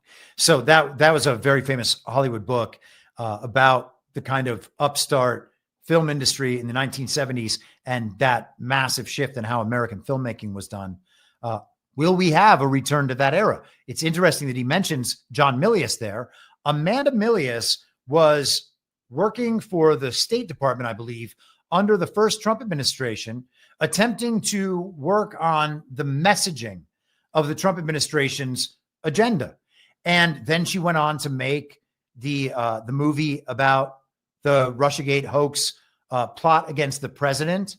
I interviewed her on this show back in, I think, late November of 2020, in the wake of the stolen election. I think that she was in Las Vegas working on the election integrity mission down in Vegas, because Nevada was one of the locations where the larger Trump administration, Trump campaign effort had focused their operations on election integrity. I think Rick Grinnell was there. Kash Patel might have been there. Some others, various establishment figures from the Republican establishment, potentially attempting to thwart election integrity efforts down there, but we shall see. She announced that she would be doing a documentary on, why is his name escaping me right now? I was just thinking about him earlier. Gosh, man, my brain is just blanking today. Hold for processing. I will have this in just a second. John McAfee. Gosh, man. I thought of John and antivirus and forgot McAfee, despite McAfee being the most popular antivirus program ever, probably. So, yeah, John Malwarebytes is who I was referring to. So Amanda Milius was going to do a documentary on John McAfee. And I don't know what has happened to that. I assume it'll be done at some point. I have to wonder how much she is still involved in the scripting of these narratives and was throughout the last 5 years. I think she's brilliant. I think she's a wonderful choice for doing that job. And I think it's an important job. A lot of people have problems with whatever elements of the portrayal of these events and these issues might be strictly cinematic and scripted, because that would then be a partial, at least, deception. Potentially that's true. We talked about this in another way a few months ago on this podcast. And it was the point made about Jesus speaking in parables. The idea is to speak to people in a way that they will understand. Is that, and obviously things that are acceptable for Jesus are not necessarily acceptable for others because he's the Son of God, but, and we're not. But to reach people where they are and to speak to them in a language they understand, if all of this is being done with that in mind, I think it becomes more forgivable. We will see at some point, all of this is going to have to be reconciled with the American public. Have we been lied to by the people that we are supporting? And if there are liars on their side and liars on our side, maybe we need to back out of both of these sides and leave, in some sense, and I don't mean leave the battlefield in any way when it comes to our culture and the way our communities and governments are run, but opt out of the PSYOP layer totally from the political soap opera that we are watching and now analyzing throughout our lives. I don't know if that is ultimately the purpose of our existence, though it is the purpose of this moment, so that we can move forward as a culture. And, again, that's one of those arguments that's not going to ultimately convince everyone. I doubt. Okay, let us continue. Let me check on the Rumble chat because I have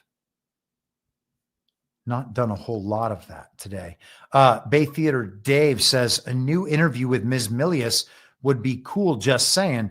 I totally agree with you. I would love to interview her again. I have messaged her a couple times over the last couple of years and have not heard back.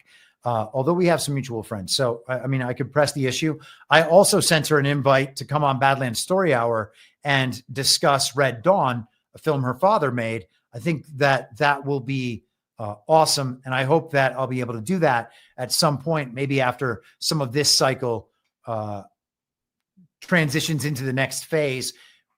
I'm saving that movie for that time when I'm actually able to get her on the show. I expect one day that will work out. I hope that she is able to do it. And if she ever hears this, hey, Amanda, come on my show. Let's talk about all of the things and come on Badlands Stories as well, Story Hour as well, because that movie would be a great one and your input would be highly valuable in our assessment of that film. Hello to those over on Substack. Okay.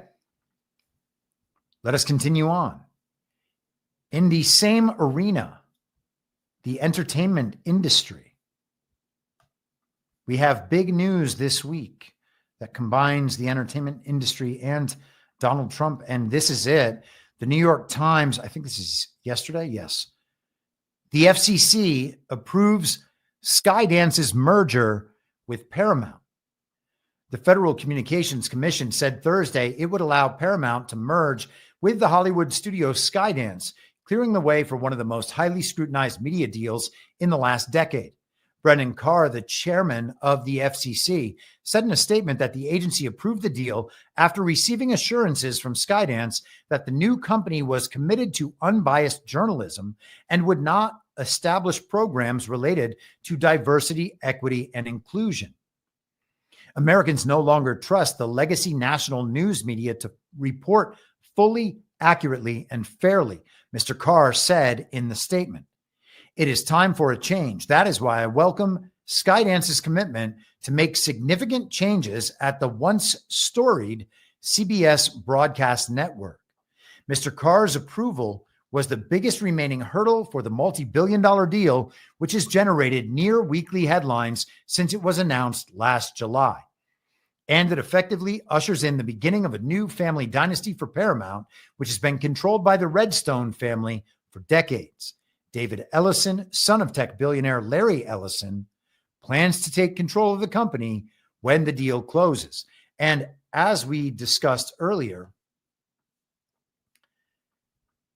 Donald Trump was being framed in this story as somehow complicit in corruption, as though he was using this leverage of the FCC's approval of this merger to get Paramount to pay him money and to then advertise the Trump administration and America First agenda.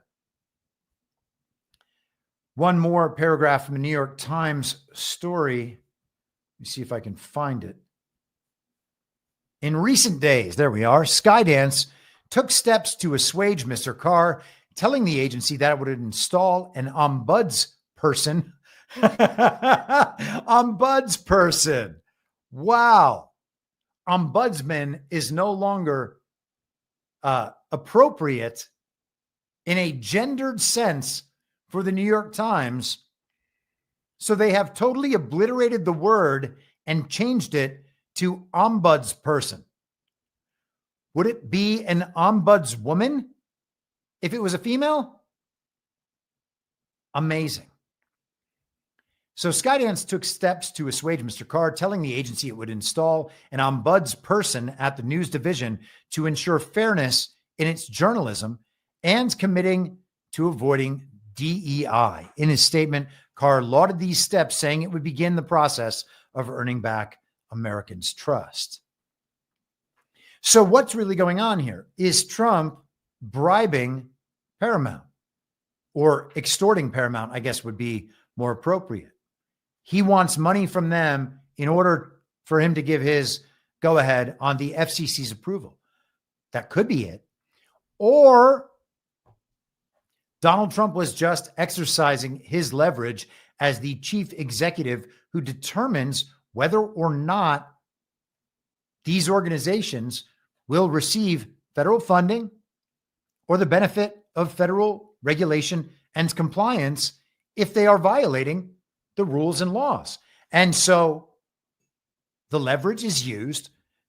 The people are mad about this because Trump is trying to eliminate discrimination and discriminatory hiring practices within these news organizations.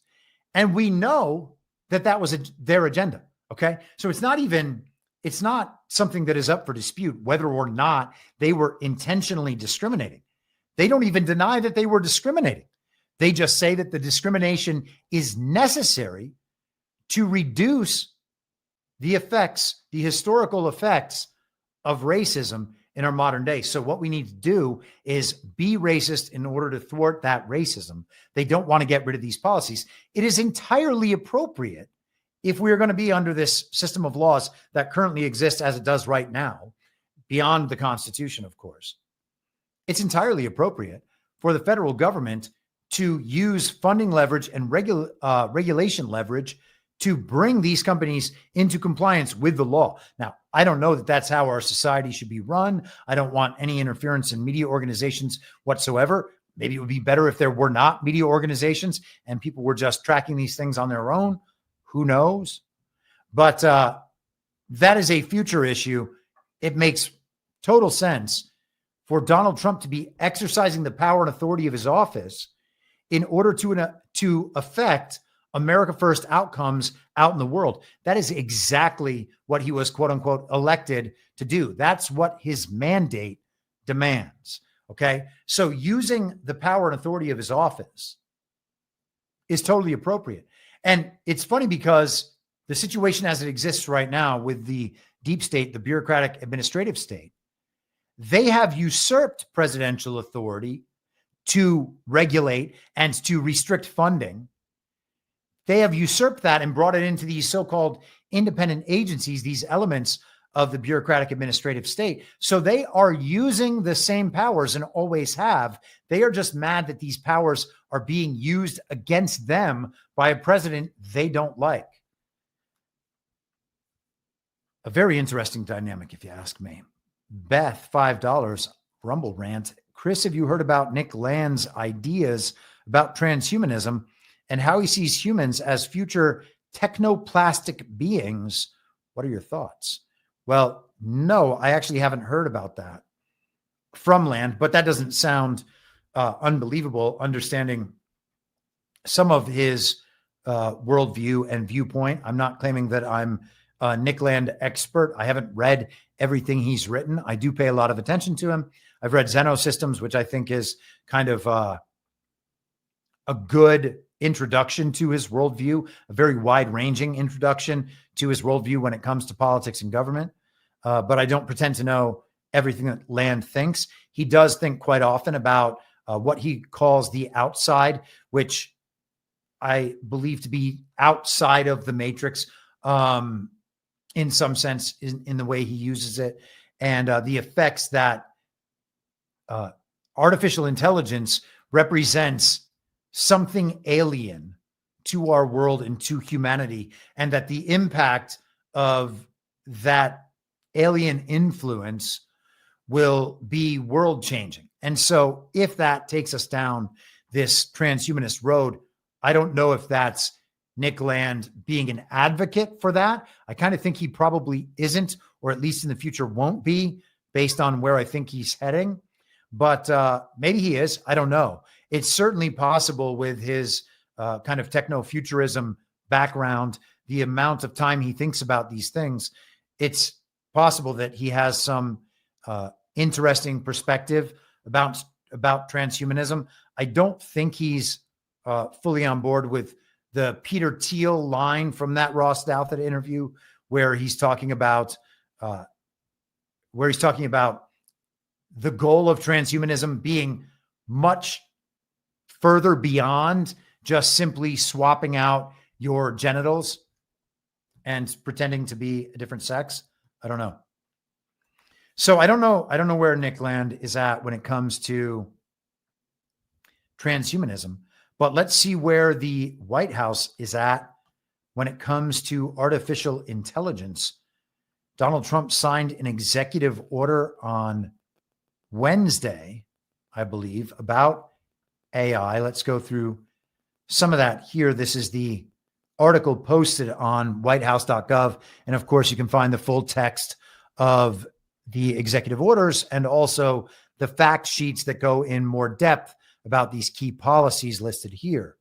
The White House released Winning the AI Race, America's AI Action Plan, in accordance with President Trump's January executive order on removing barriers to American leadership in AI. Winning the AI race will usher in a new golden age of human flourishing, economic competitiveness, and national security for the American people.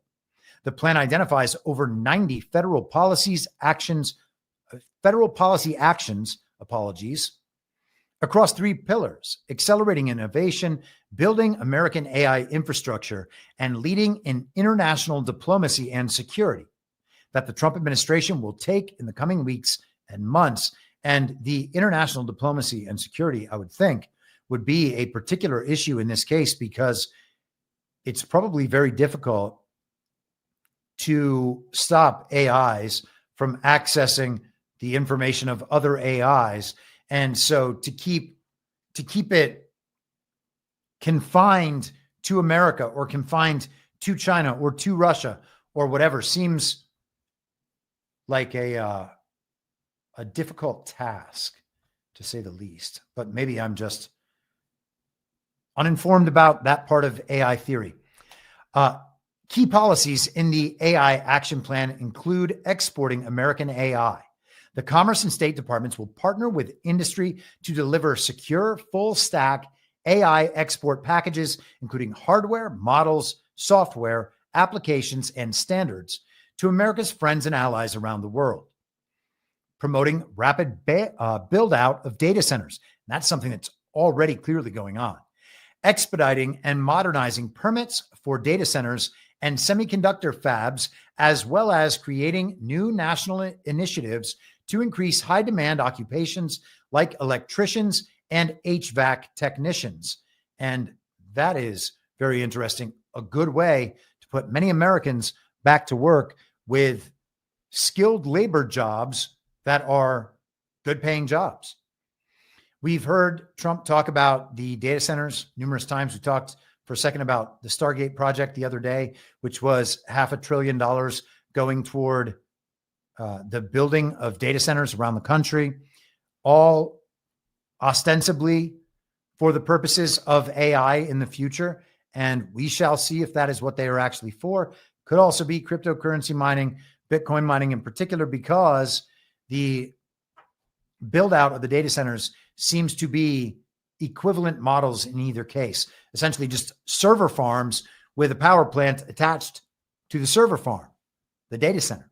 And that power plant will generate the power for the data center, for the server farm, and whatever's left will go out onto the public grid and supplement the cost for consumers, ostensibly, of power generation and transmission.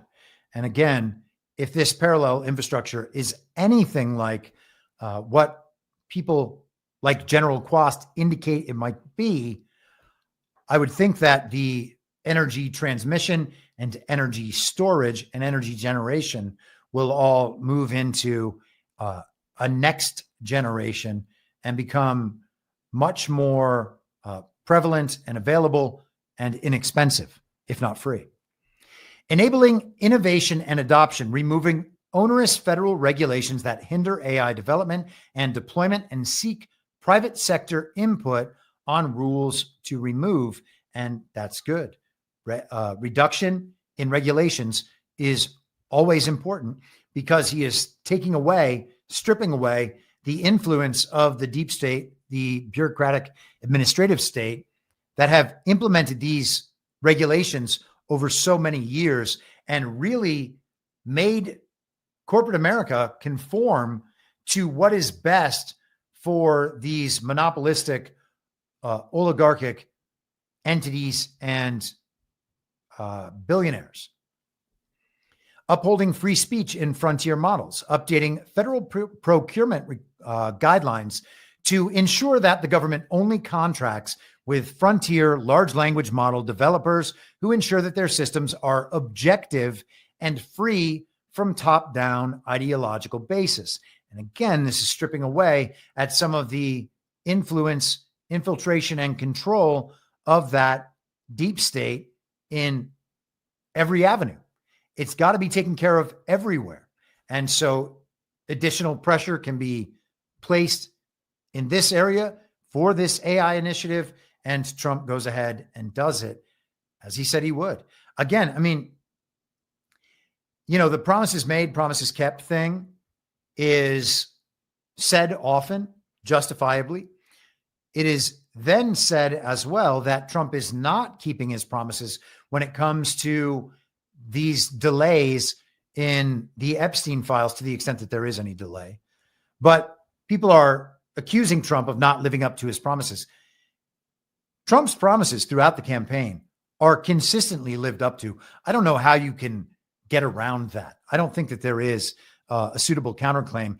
Even if there were these kind of isolated examples, it still would not generally disprove promises made, promises kept. You would then say, well, he promised that and didn't deliver, so he doesn't always keep his promises, and that would be a sensible point. But I think that by the end of this period, we're going to see that he has actually effectively kept all of them. Michael Kratzios, someone we've discussed before, the White House Office of Science and Technology Policy. He is the director of that office. He said, America's AI action plan charts a decisive course to cement U.S. dominance in artificial intelligence. President Trump has prioritized AI as a cornerstone of American innovation, powering a new age of American leadership in science, technology, and global influence. This plan galvanizes federal efforts to turbocharge our innovation capacity, build cutting-edge infrastructure, and lead globally, ensuring that American workers and families thrive in the AI era. We are moving with urgency to make this vision a reality. David Sachs also weighed in. Artificial intelligence is a revolutionary technology with the potential to transform the global economy and alter the balance of power in the world. To remain the leading economic and military power, the United States must win the AI race. Recognizing this, President Trump directed us to produce this action plan. To win the AI race, the U.S. must lead in innovation, infrastructure, and global partnerships. At the same time, we must center American workers and avoid Orwellian uses of AI. This action plan provides a roadmap for doing that. And David Sachs is the AI and crypto czar in the Trump administration. He is also a host of the All In podcast. And Donald Trump went to an event, an AI Frontiers event hosted by the All In podcast team. So we have the crypto guy in the administration working on the AI elements within the administration and talking about the importance of winning the AI race in maintaining our economic and military power. Well, that sounds a hell of a lot like soft war by Space Force Major Jason Lowry and his use of Bitcoin to make that argument, making it clear that Bitcoin is a key component to both our economic power and sovereignty and our military power. And that sort of thing seems to be, that principle at least, seems to be reiterated in David Sachs' argument for the build out of AI data centers. Let's just get Marco Rubio's comments here as well as the Secretary of State and the acting National Security Advisor. He says winning the AI race is non-negotiable. America must continue to be the dominant force in artificial intelligence to promote prosperity and protect our economic and national security. President Trump recognized this at the beginning of his administration and took decisive action by commissioning this AI action plan. These clear-cut policy goals set expectations for the federal government to ensure America sets the technological gold standard worldwide and that the world continues to run on American technology. So we are setting the standards and making sure that allies and adversaries alike are abiding by those standards. Otherwise, we have the capacity to dominate as we have for generations militarily, or at least so we are told. I mean, when you think about what war is, then it kind of starts seeming a little weird. Like, wait a second. So the global regime actually has the military power, and they use that military power to subvert and overthrow the United States 160 years ago or whatever. And potentially now that power is being stripped away and placed properly with the American government as a function of the American people. We shall see if that's ultimately how it goes. But when you see the two sides that way, it has not been sovereign America dominating in the military arena. And that is to say nothing about the loyalty and competence and patriotism of the soldiers and many of the military men who are organizing those things.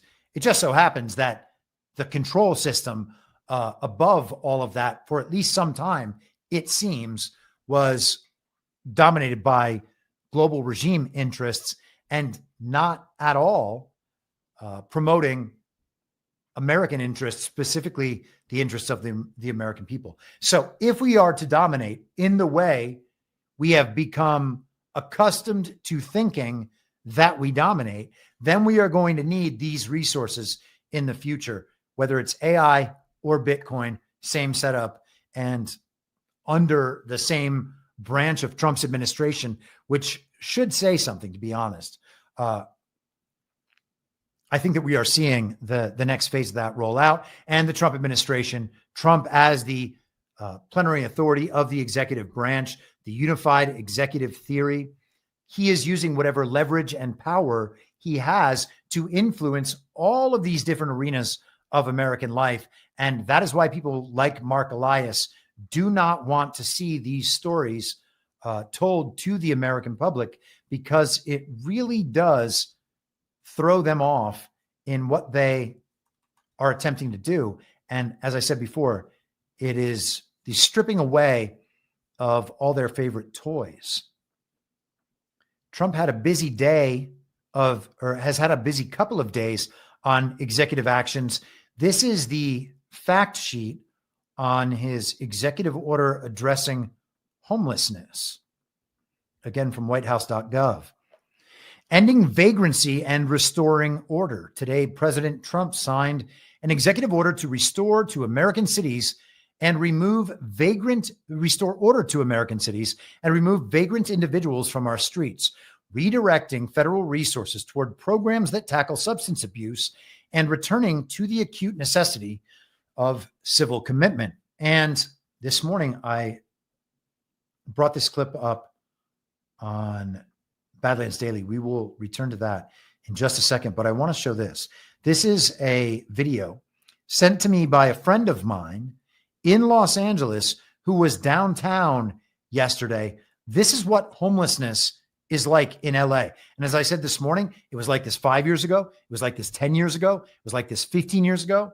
This is what downtown LA is like, just blocks away from beautiful historic buildings and expensive condos and Disney concert hall. I mean, within a mile of this, which is, this architectural monstrosity, which is supposed to be like the nicest venue that you can imagine. And actually inside the venue, the sound is wonderful. I actually went to see Sigur Rós perform in that venue, and it was magnificent. But look at this homeless problem in Los Angeles. Just tent cities everywhere. This is true as well in the freeway, underneath the freeway overpasses all over the city. I remember Alvarado used to be the absolute worst. Gower was really bad. Cahuenga was really bad. Just all over Los Angeles, just the most disgusting situation.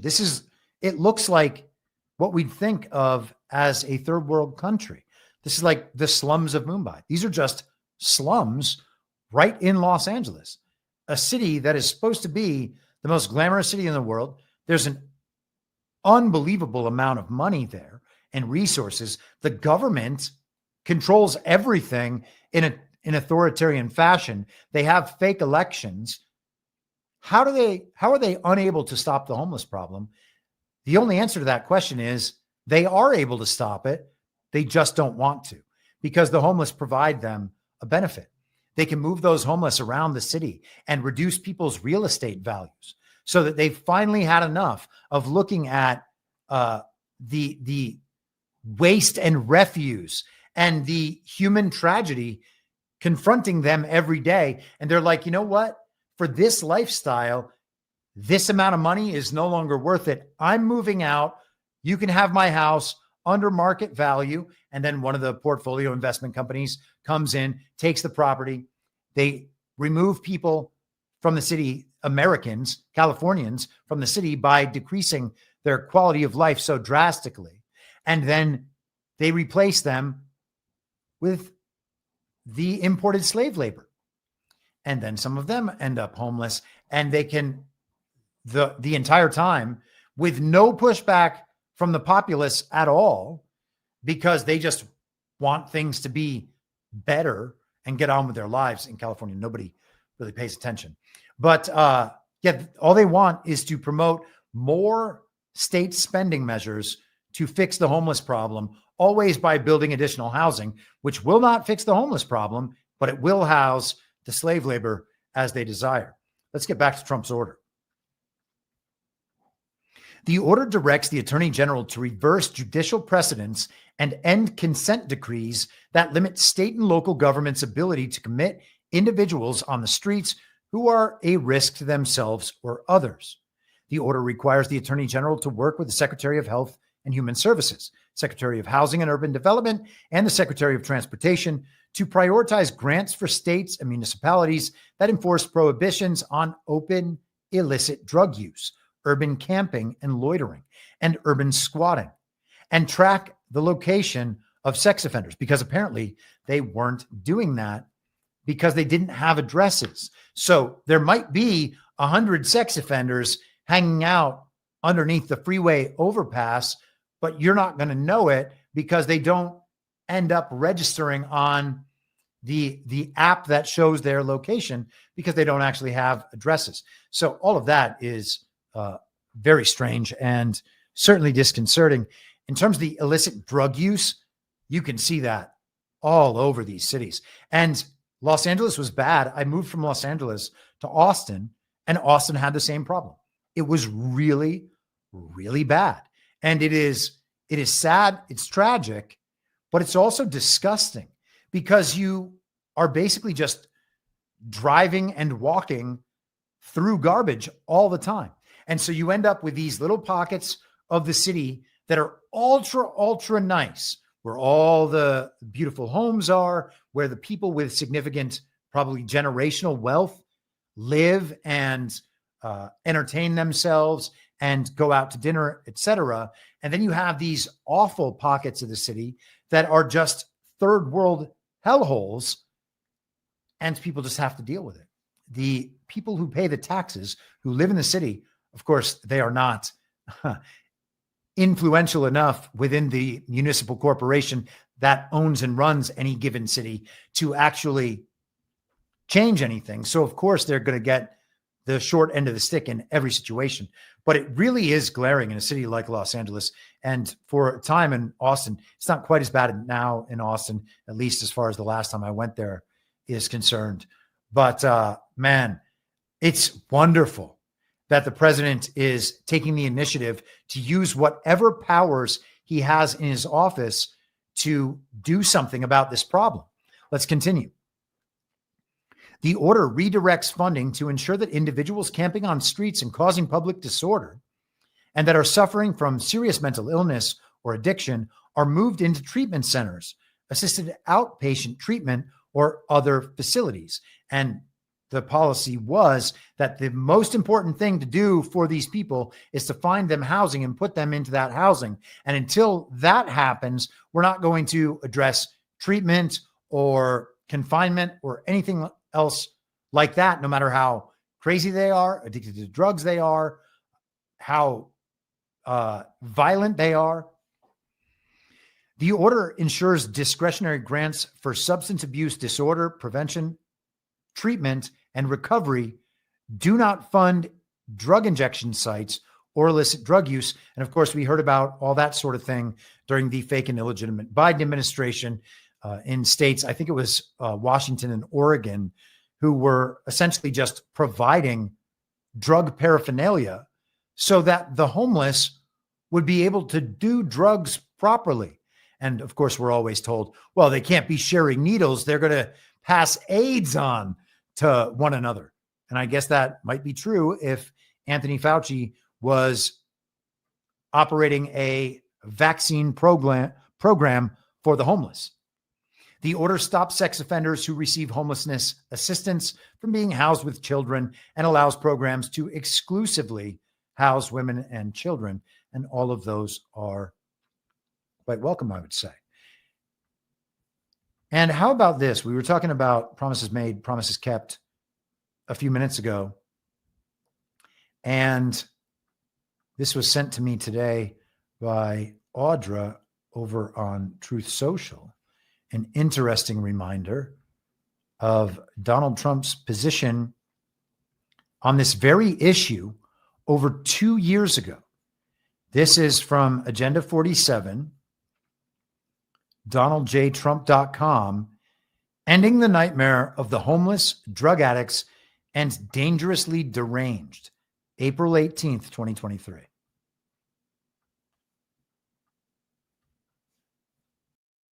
Our once great cities have become unlivable, unsanitary nightmares, surrendered to the homeless, the drug addicted, and the violent and dangerously deranged.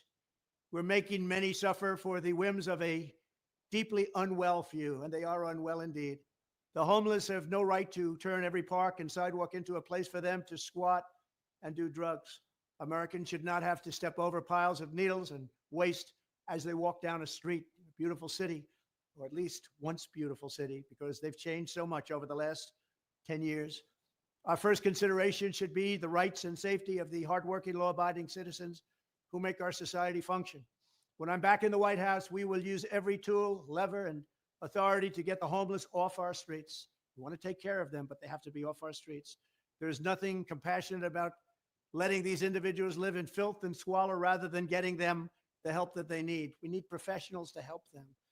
For a small fraction of what we spend upon Ukraine, we could take care of every homeless veteran in America. Our veterans are being treated horribly. Likewise, with all of the money we will save by ending mass unskilled migration, we will have a huge dividend to address this crisis in our own country. Under my strategy, working with states, we will ban urban camping wherever possible. Violators of these bans will be arrested, but they will be given the option to accept treatment and services if they're willing to be rehabilitated. Many of them don't want that, but we'll give them the option.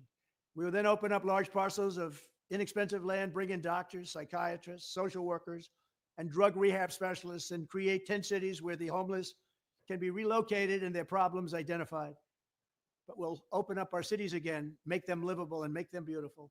For those who are just temporarily down on their luck, we will work to help them quickly reintegrate into a normal life. For those who have addictions, substance abuse, and common mental health problems, we will get them into treatment And for those who are severely mentally ill and deeply disturbed, we will bring them back to mental institutions where they belong, with the goal of reintegrating them back into society once they are well enough to manage. It's a tough task, a very tough task.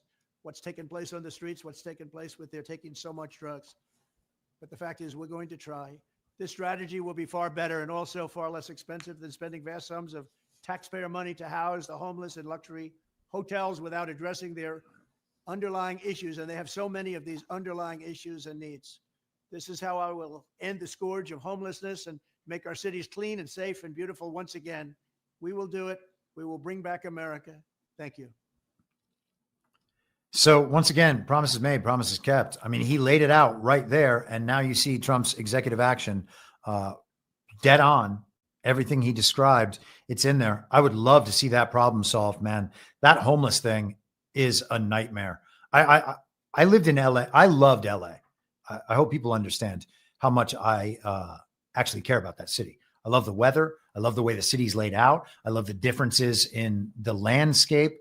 There's incredible things to do, incredible food to eat. It's a wonderful place, except you've got the government and you've got the homelessness and you've got the insanity and the depravity and all of the other issues that kind of exist on a different level. It's theoretically a wonderful place that just isn't quite that in reality. And it probably took me far too long to realize that.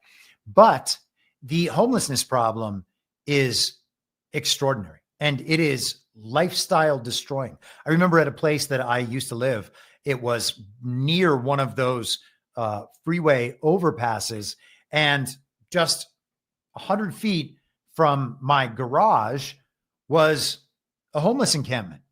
And that is not the nicest thing to have planted right next to where you live, especially if you are out and about at night, for instance, once it gets dark. I mean, it gets dark at 5 o'clock or whatever in the winter. So after dark, you really don't want to be walking under a freeway with the homeless taking up the entire sidewalk on both sides. In addition, it smells terrible. It's just filth. And, that doesn't mean you can't have sympathy for the people who are homeless. Something has gone seriously wrong in their lives, or they just, I don't know, want to be hermits or something. But you can have sympathy for them and still understand that it's not good that humans are living in that condition. And it's definitely not good that they are being located in places like Los Angeles because you can exploit the situation. And I would suspect that the exploitation on that stuff is primarily driven by real estate developers and landowners, although I don't know that for certain. The way that the California graft operates with the bullet train to nowhere that has never been built, like just a money suck. Same thing with the homeless housing. I've mentioned this countless times, but I think it was called Proposition HHH, however many years ago, maybe 2017 or something, put out like $1.4 billion to build 10,000 units of homeless housing, which isn't even enough to cover the homeless housing. And it had already gone up by 5x by then. So that and it's probably gone up many times since then, so that each unit, if you just divided the number of units or the total money by the number of units, it would have started out at $140,000 per unit, and 5x that is $700,000 per unit. You could get a house in the most beautiful, safest, picturesque parts of the country for $700,000. Well, maybe not like the really like elite enclaves, but normal places. I mean, $700,000 goes an awfully long way. And instead, it's being pumped into homeless housing. What kind of incentive structure could make that possible?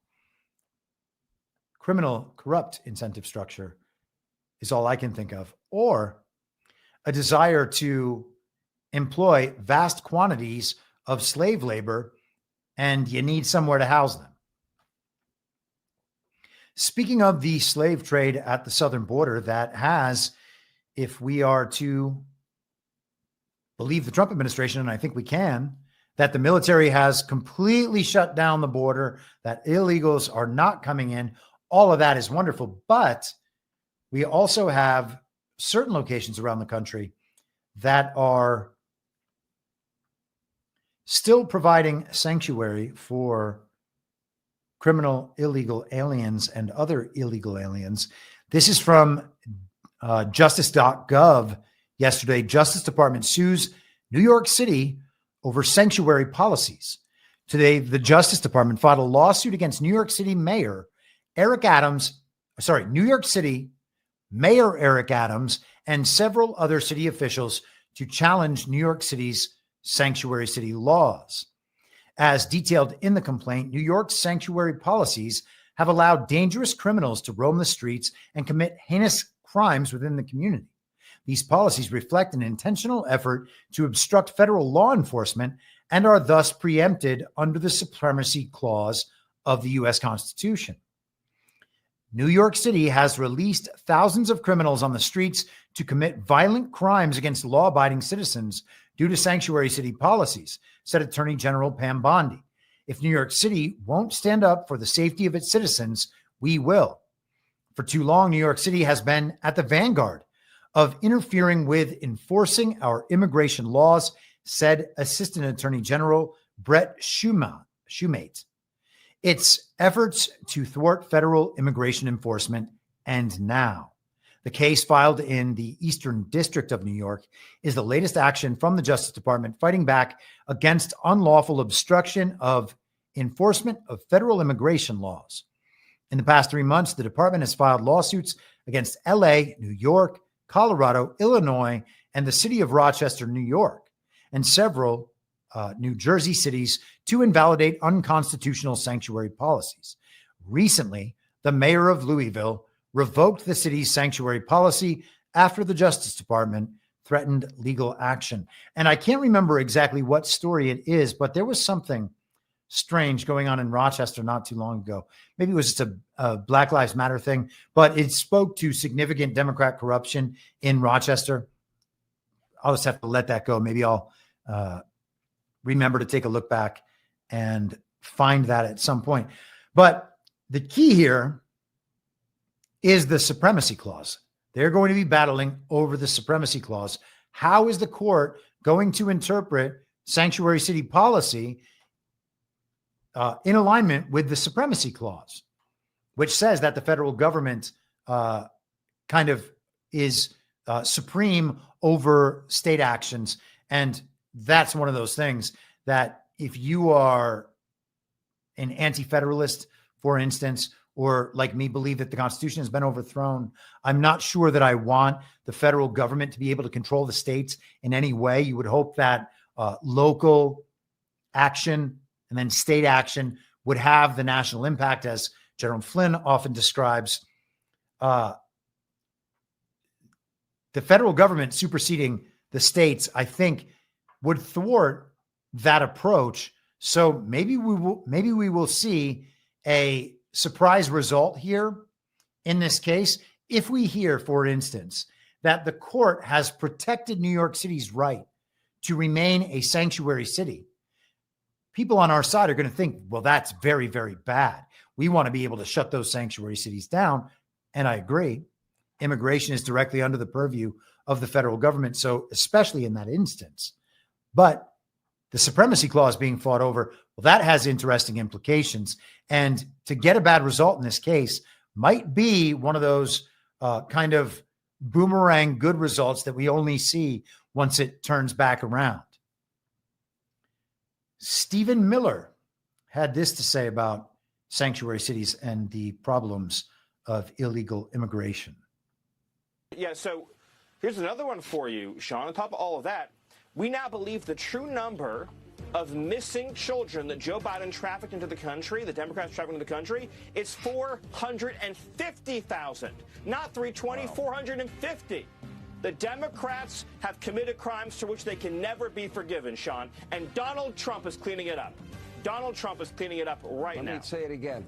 Stephen, they have blood on their hands. They'll have more blood on their hands. Every murder, every rape, every violent crime.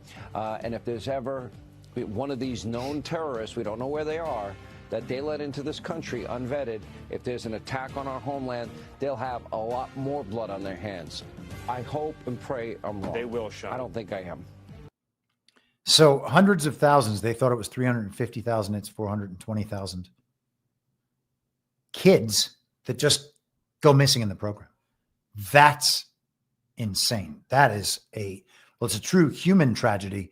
It is also a testament to the scale of the problem that we were discussing earlier. In addition to those executive actions, there's one more that I want to highlight before we move on to, I think I'm going to try to just, oh geez, how did I get all these things? I have so many clips. Oh, those are from the other day. Thank goodness. Yes, hopefully we will get to some of the, we're going to do this. We're going to do some of the trade stuff and then we'll get out of here. Okay. So this is the last of these executive actions. President Donald J. Trump saves college sports. This is the fact sheet from whitehouse.gov. Today, President Donald Trump signed an executive order to protect student athletes and collegiate athletic scholarships and opportunities, including in Olympic and non-revenue programs and the unique American institution of college sports. And college sports are basically just professional sports now. They trade their players and pay them salaries. It's basically just a different season of professional sports. And it's very, very strange. And I think it probably should be done away with, but it's such a massive industry. Who knows? The order requires the preservation and, where possible, expansion of opportunities for scholarships and collegiate athletic competition in women's and non-revenue sports. Okay, so the revenue sports, college football, college basketball, everything else after that is very low revenue because they don't have national audiences that actually care to watch their events on television. That's not true when it comes to basketball and college football. The order prohibits third-party pay-for-play payments to collegiate athletes. This does not apply to legitimate fair market value compensation that a third party provides to an athlete, such as for a brand endorsement. The order provides that any revenue sharing permitted between universities and collegiate athletes should be implemented in a manner that protects women's and non-revenue sports. The order directs the Secretary of Labor and the National Labor Relations Board to clarify the status of student athletes in order to preserve non-revenue sports and the irreplaceable educational and development opportunities that college sports provide. The order directs the Attorney General and Federal Trade Commission to take appropriate actions to protect student athletes' rights and safeguard the long-term stability of college athletics from endless, debilitating antitrust and other legal challenges. And finally, the order directs the Assistant to the President for Domestic Policy and the Director of the White House Office of Public Liaison to consult with the U.S. Olympic and Paralympic teams and other organizations to protect the role of college athletics in developing world-class American athletes and protecting women in college athletics. The gender stuff's going away there just as it is everywhere. And you have to once again tally that on the promises made, promises kept score sheet for Donald Trump. So let's go just briefly here to 1 second, hold for processing.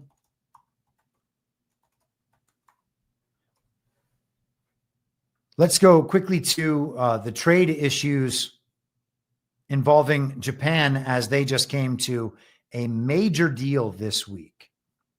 Here is Scott Bessent. Some discussions about the overall U.S.-Japan relationship, which was one of the strongest in the world when I was in Tokyo and Osaka. And then we got back. There were elections on Sunday. LDP did slightly better than expected. They don't have a majority. Japanese government was ready to deal. And as only President Trump could do, he brought the Japanese trade delegation into the Oval and had a very fulsome negotiation with them. And I tell you, they're tough negotiators, but President Trump's tougher. President Trump is tougher and came out on top of that deal. And toughness aside, he's got all the leverage, as is true with all of these countries. Here's another comment from Besant. 15% for Japan for reciprocal tariffs for autos. That is a different kind of deal, but because the Japanese proposed a very innovative solution. We've been working with them for months, the trade team, myself, Ambassador Greer, Secretary Lutnick, and they came to us with the idea of a Japan-U.S. partnership where they are going to provide equity, credit guarantees, and funding for major projects in the U.S. So they got the 15% rate because they were willing to provide this innovative financing mechanism. Innovative financing mechanisms, and I do want to find the Donald Trump post on this, but I failed to grab it. So here we are. I'm almost there. There we are. There is one of them and two of them. Perfect. Okay, so this is the first Trump post on the Japan trade deal.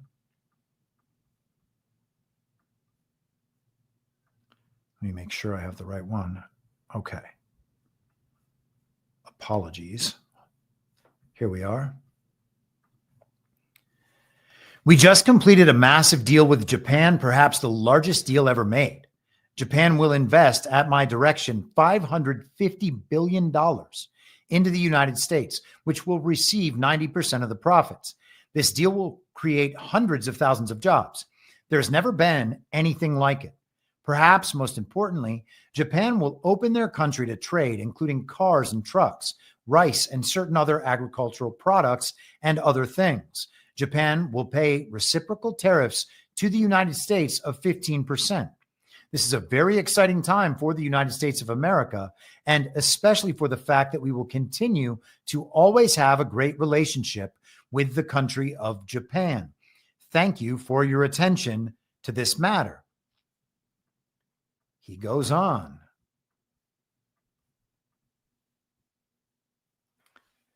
Remember, Japan for the first time ever opening its market, and there's a typo there. It says make it to the USA, even to cars, SUVs, trucks, and everything else, even agriculture and rice, which was always a complete no-no.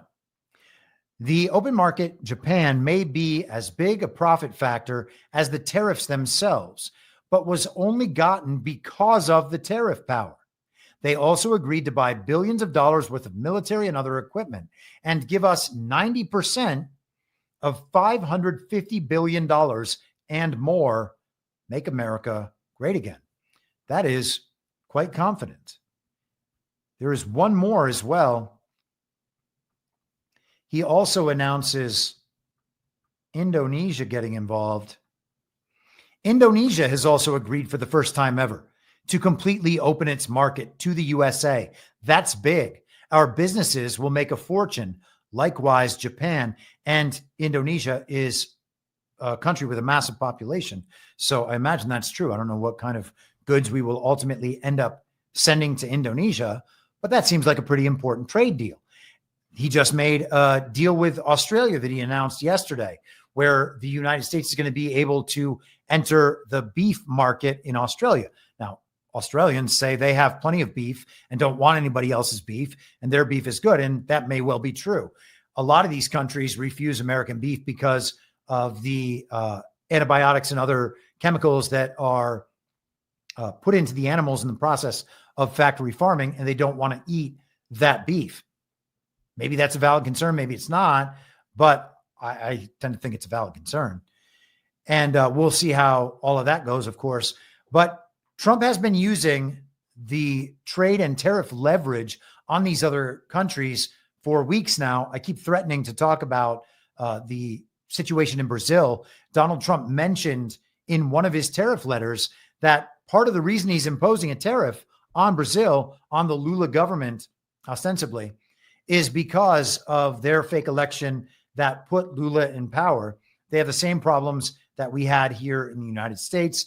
Their story is playing out on a 2-year delayed timeline from here. So they have the fake elections. They have the censorship. The news of the last week was that Alexander de Moraes, the head of the Supreme Court in Brazil, is having his U.S. travel visa rescinded. So he's not allowed to come to the United States anymore. He looks like Destro from G.I. Joe, and he is one of the greatest evil villain characters that we have been introduced to throughout the last few years. So, if you get excited about having his visa rescinded, so be it.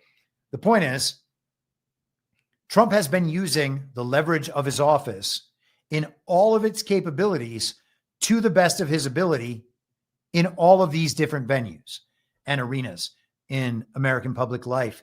And he has been doing an exceptional job at making progress, not only in an actual sense, but in the rebranding of America as something else. He is pitching to the American people an agenda that describes priorities. And in doing that, the American people adopt that agenda as their priorities. He is making the argument to them that the way things have been run, or whatever was displayed about the way that things have been run, well, that's not actually working to the benefit of the American people. That is only working, as Steve Bannon described at the beginning of the show, to the elites. It's only working for them. And so Trump is taking that program away and selling to the American people this program that is pro-American, so that the American ideology and the American mythology comes back into play. And that is obviously the subject of my book, American Maximalism. But that is where we need to get back to.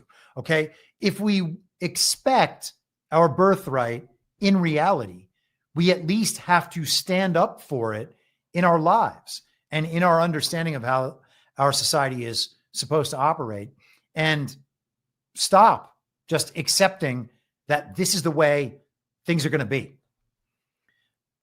One last short story about Japan, because I think this is really interesting. So just within the last week, we were told that there was Russian election interference in the Japanese elections. And this, of course, is through foreign bots on social media, a candidate interviewing with Sputnik. This means that Russia is attempting to thwart the Japanese elections. And that's definitely true because the Japanese elected the nationalists.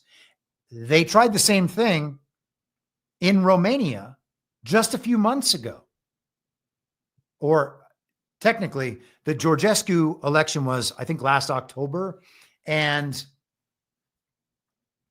the claims of Russian interference were made then and used as the predicate to overturn that election result and stage a re-election, which is something that we understand to be a regime technique.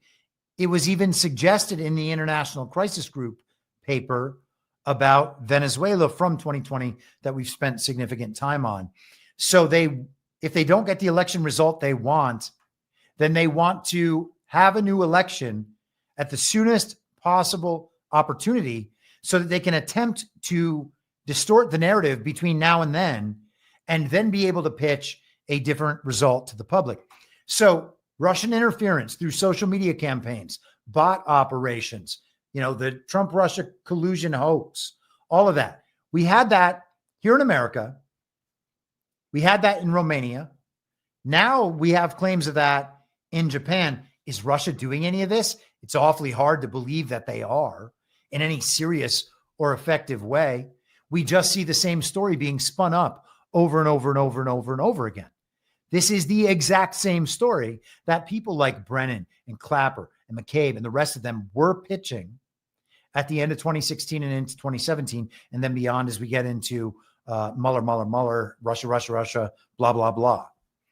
It really is something to behold when you look at the big picture and think about this only in the story sense. Now, the actuals, whatever the actuals are probably very similar to in each one of these stories because the same ops are being run.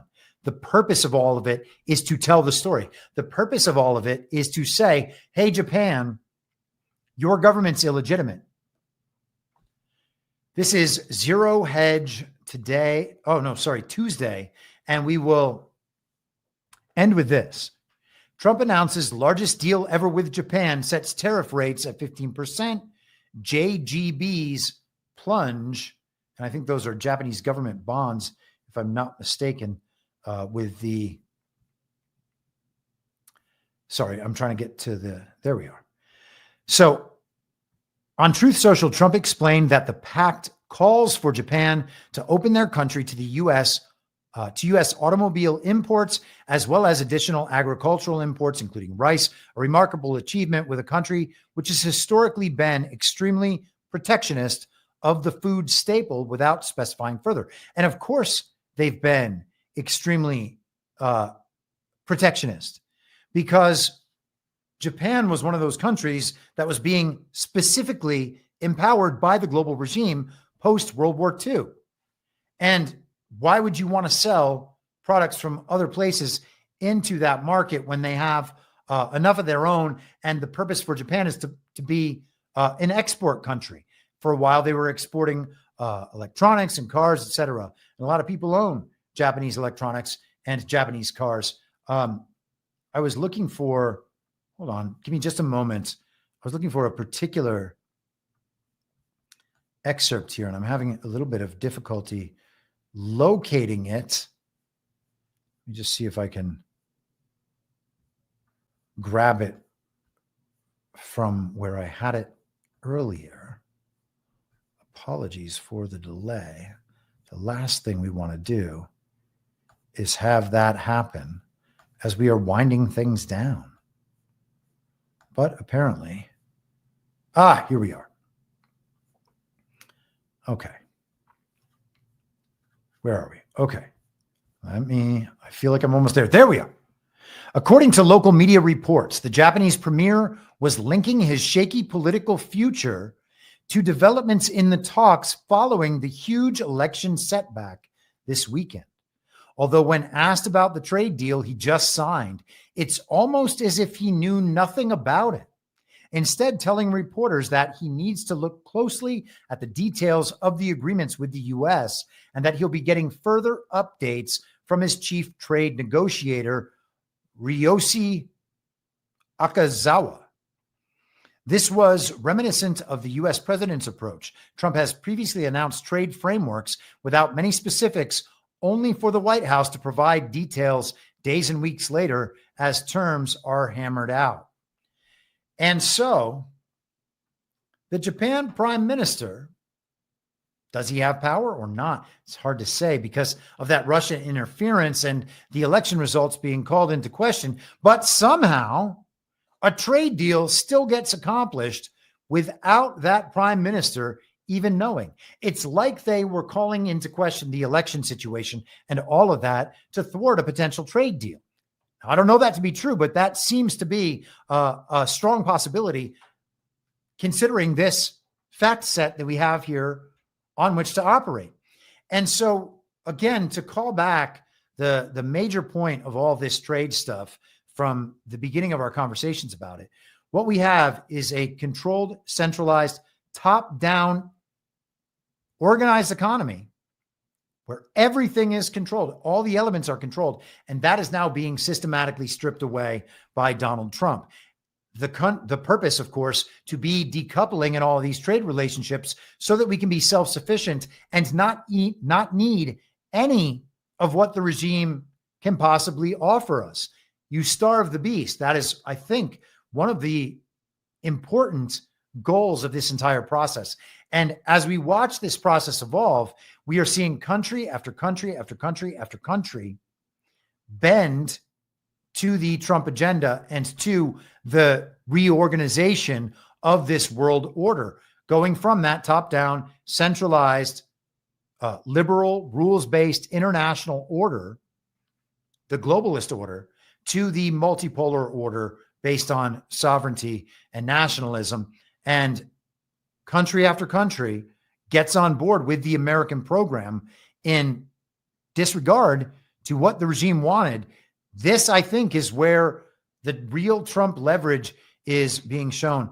And you think about all these issues collectively, it seems to me like the deep state and the uniparty in the United States are being systematically dismantled, having all of their weapons, all of their toys taken from them. And we can see the wailing and the gnashing of teeth in response. Okay. We are going to leave it there. I think I have got Rumble Rants covered. Thank you all very much for joining. This will restream on Sunday, a couple days from now, for the general public.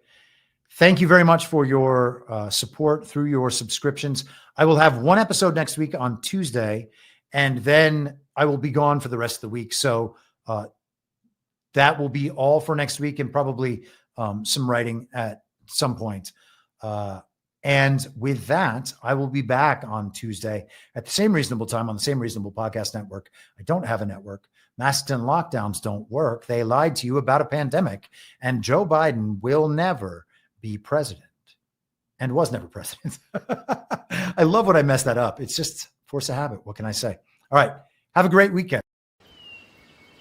Well, what? You know who I am, don't you? Well, you ain't Fiona Apple, and if you ain't Fiona Apple, I don't give a rat's ass. What's wrong with being an angry prophet denouncing the hypocrisies of our times? What do you think, Max? Do you want to be an angry prophet denouncing the hypocrisies of our times? Yeah, I think I'd like to be an angry prophet denouncing the hypocrisies of our times. It's not true. It's more true than I would perhaps prefer. Down. We do a little trolling. It's called We Do a Little Trolling. What? In my mind, that's the end game. If you're listening for free and would like to support the show, the best way to do that is by signing up for a paid subscription at imyourmoderator.substack.com. You can find the info stream over on Telegram at t.me/veryreasonable. The merch site is cancelcouture.com. And for all my other links, you can visit linktree.com/imyourmoderator. And I'll see you soon. Down on the range.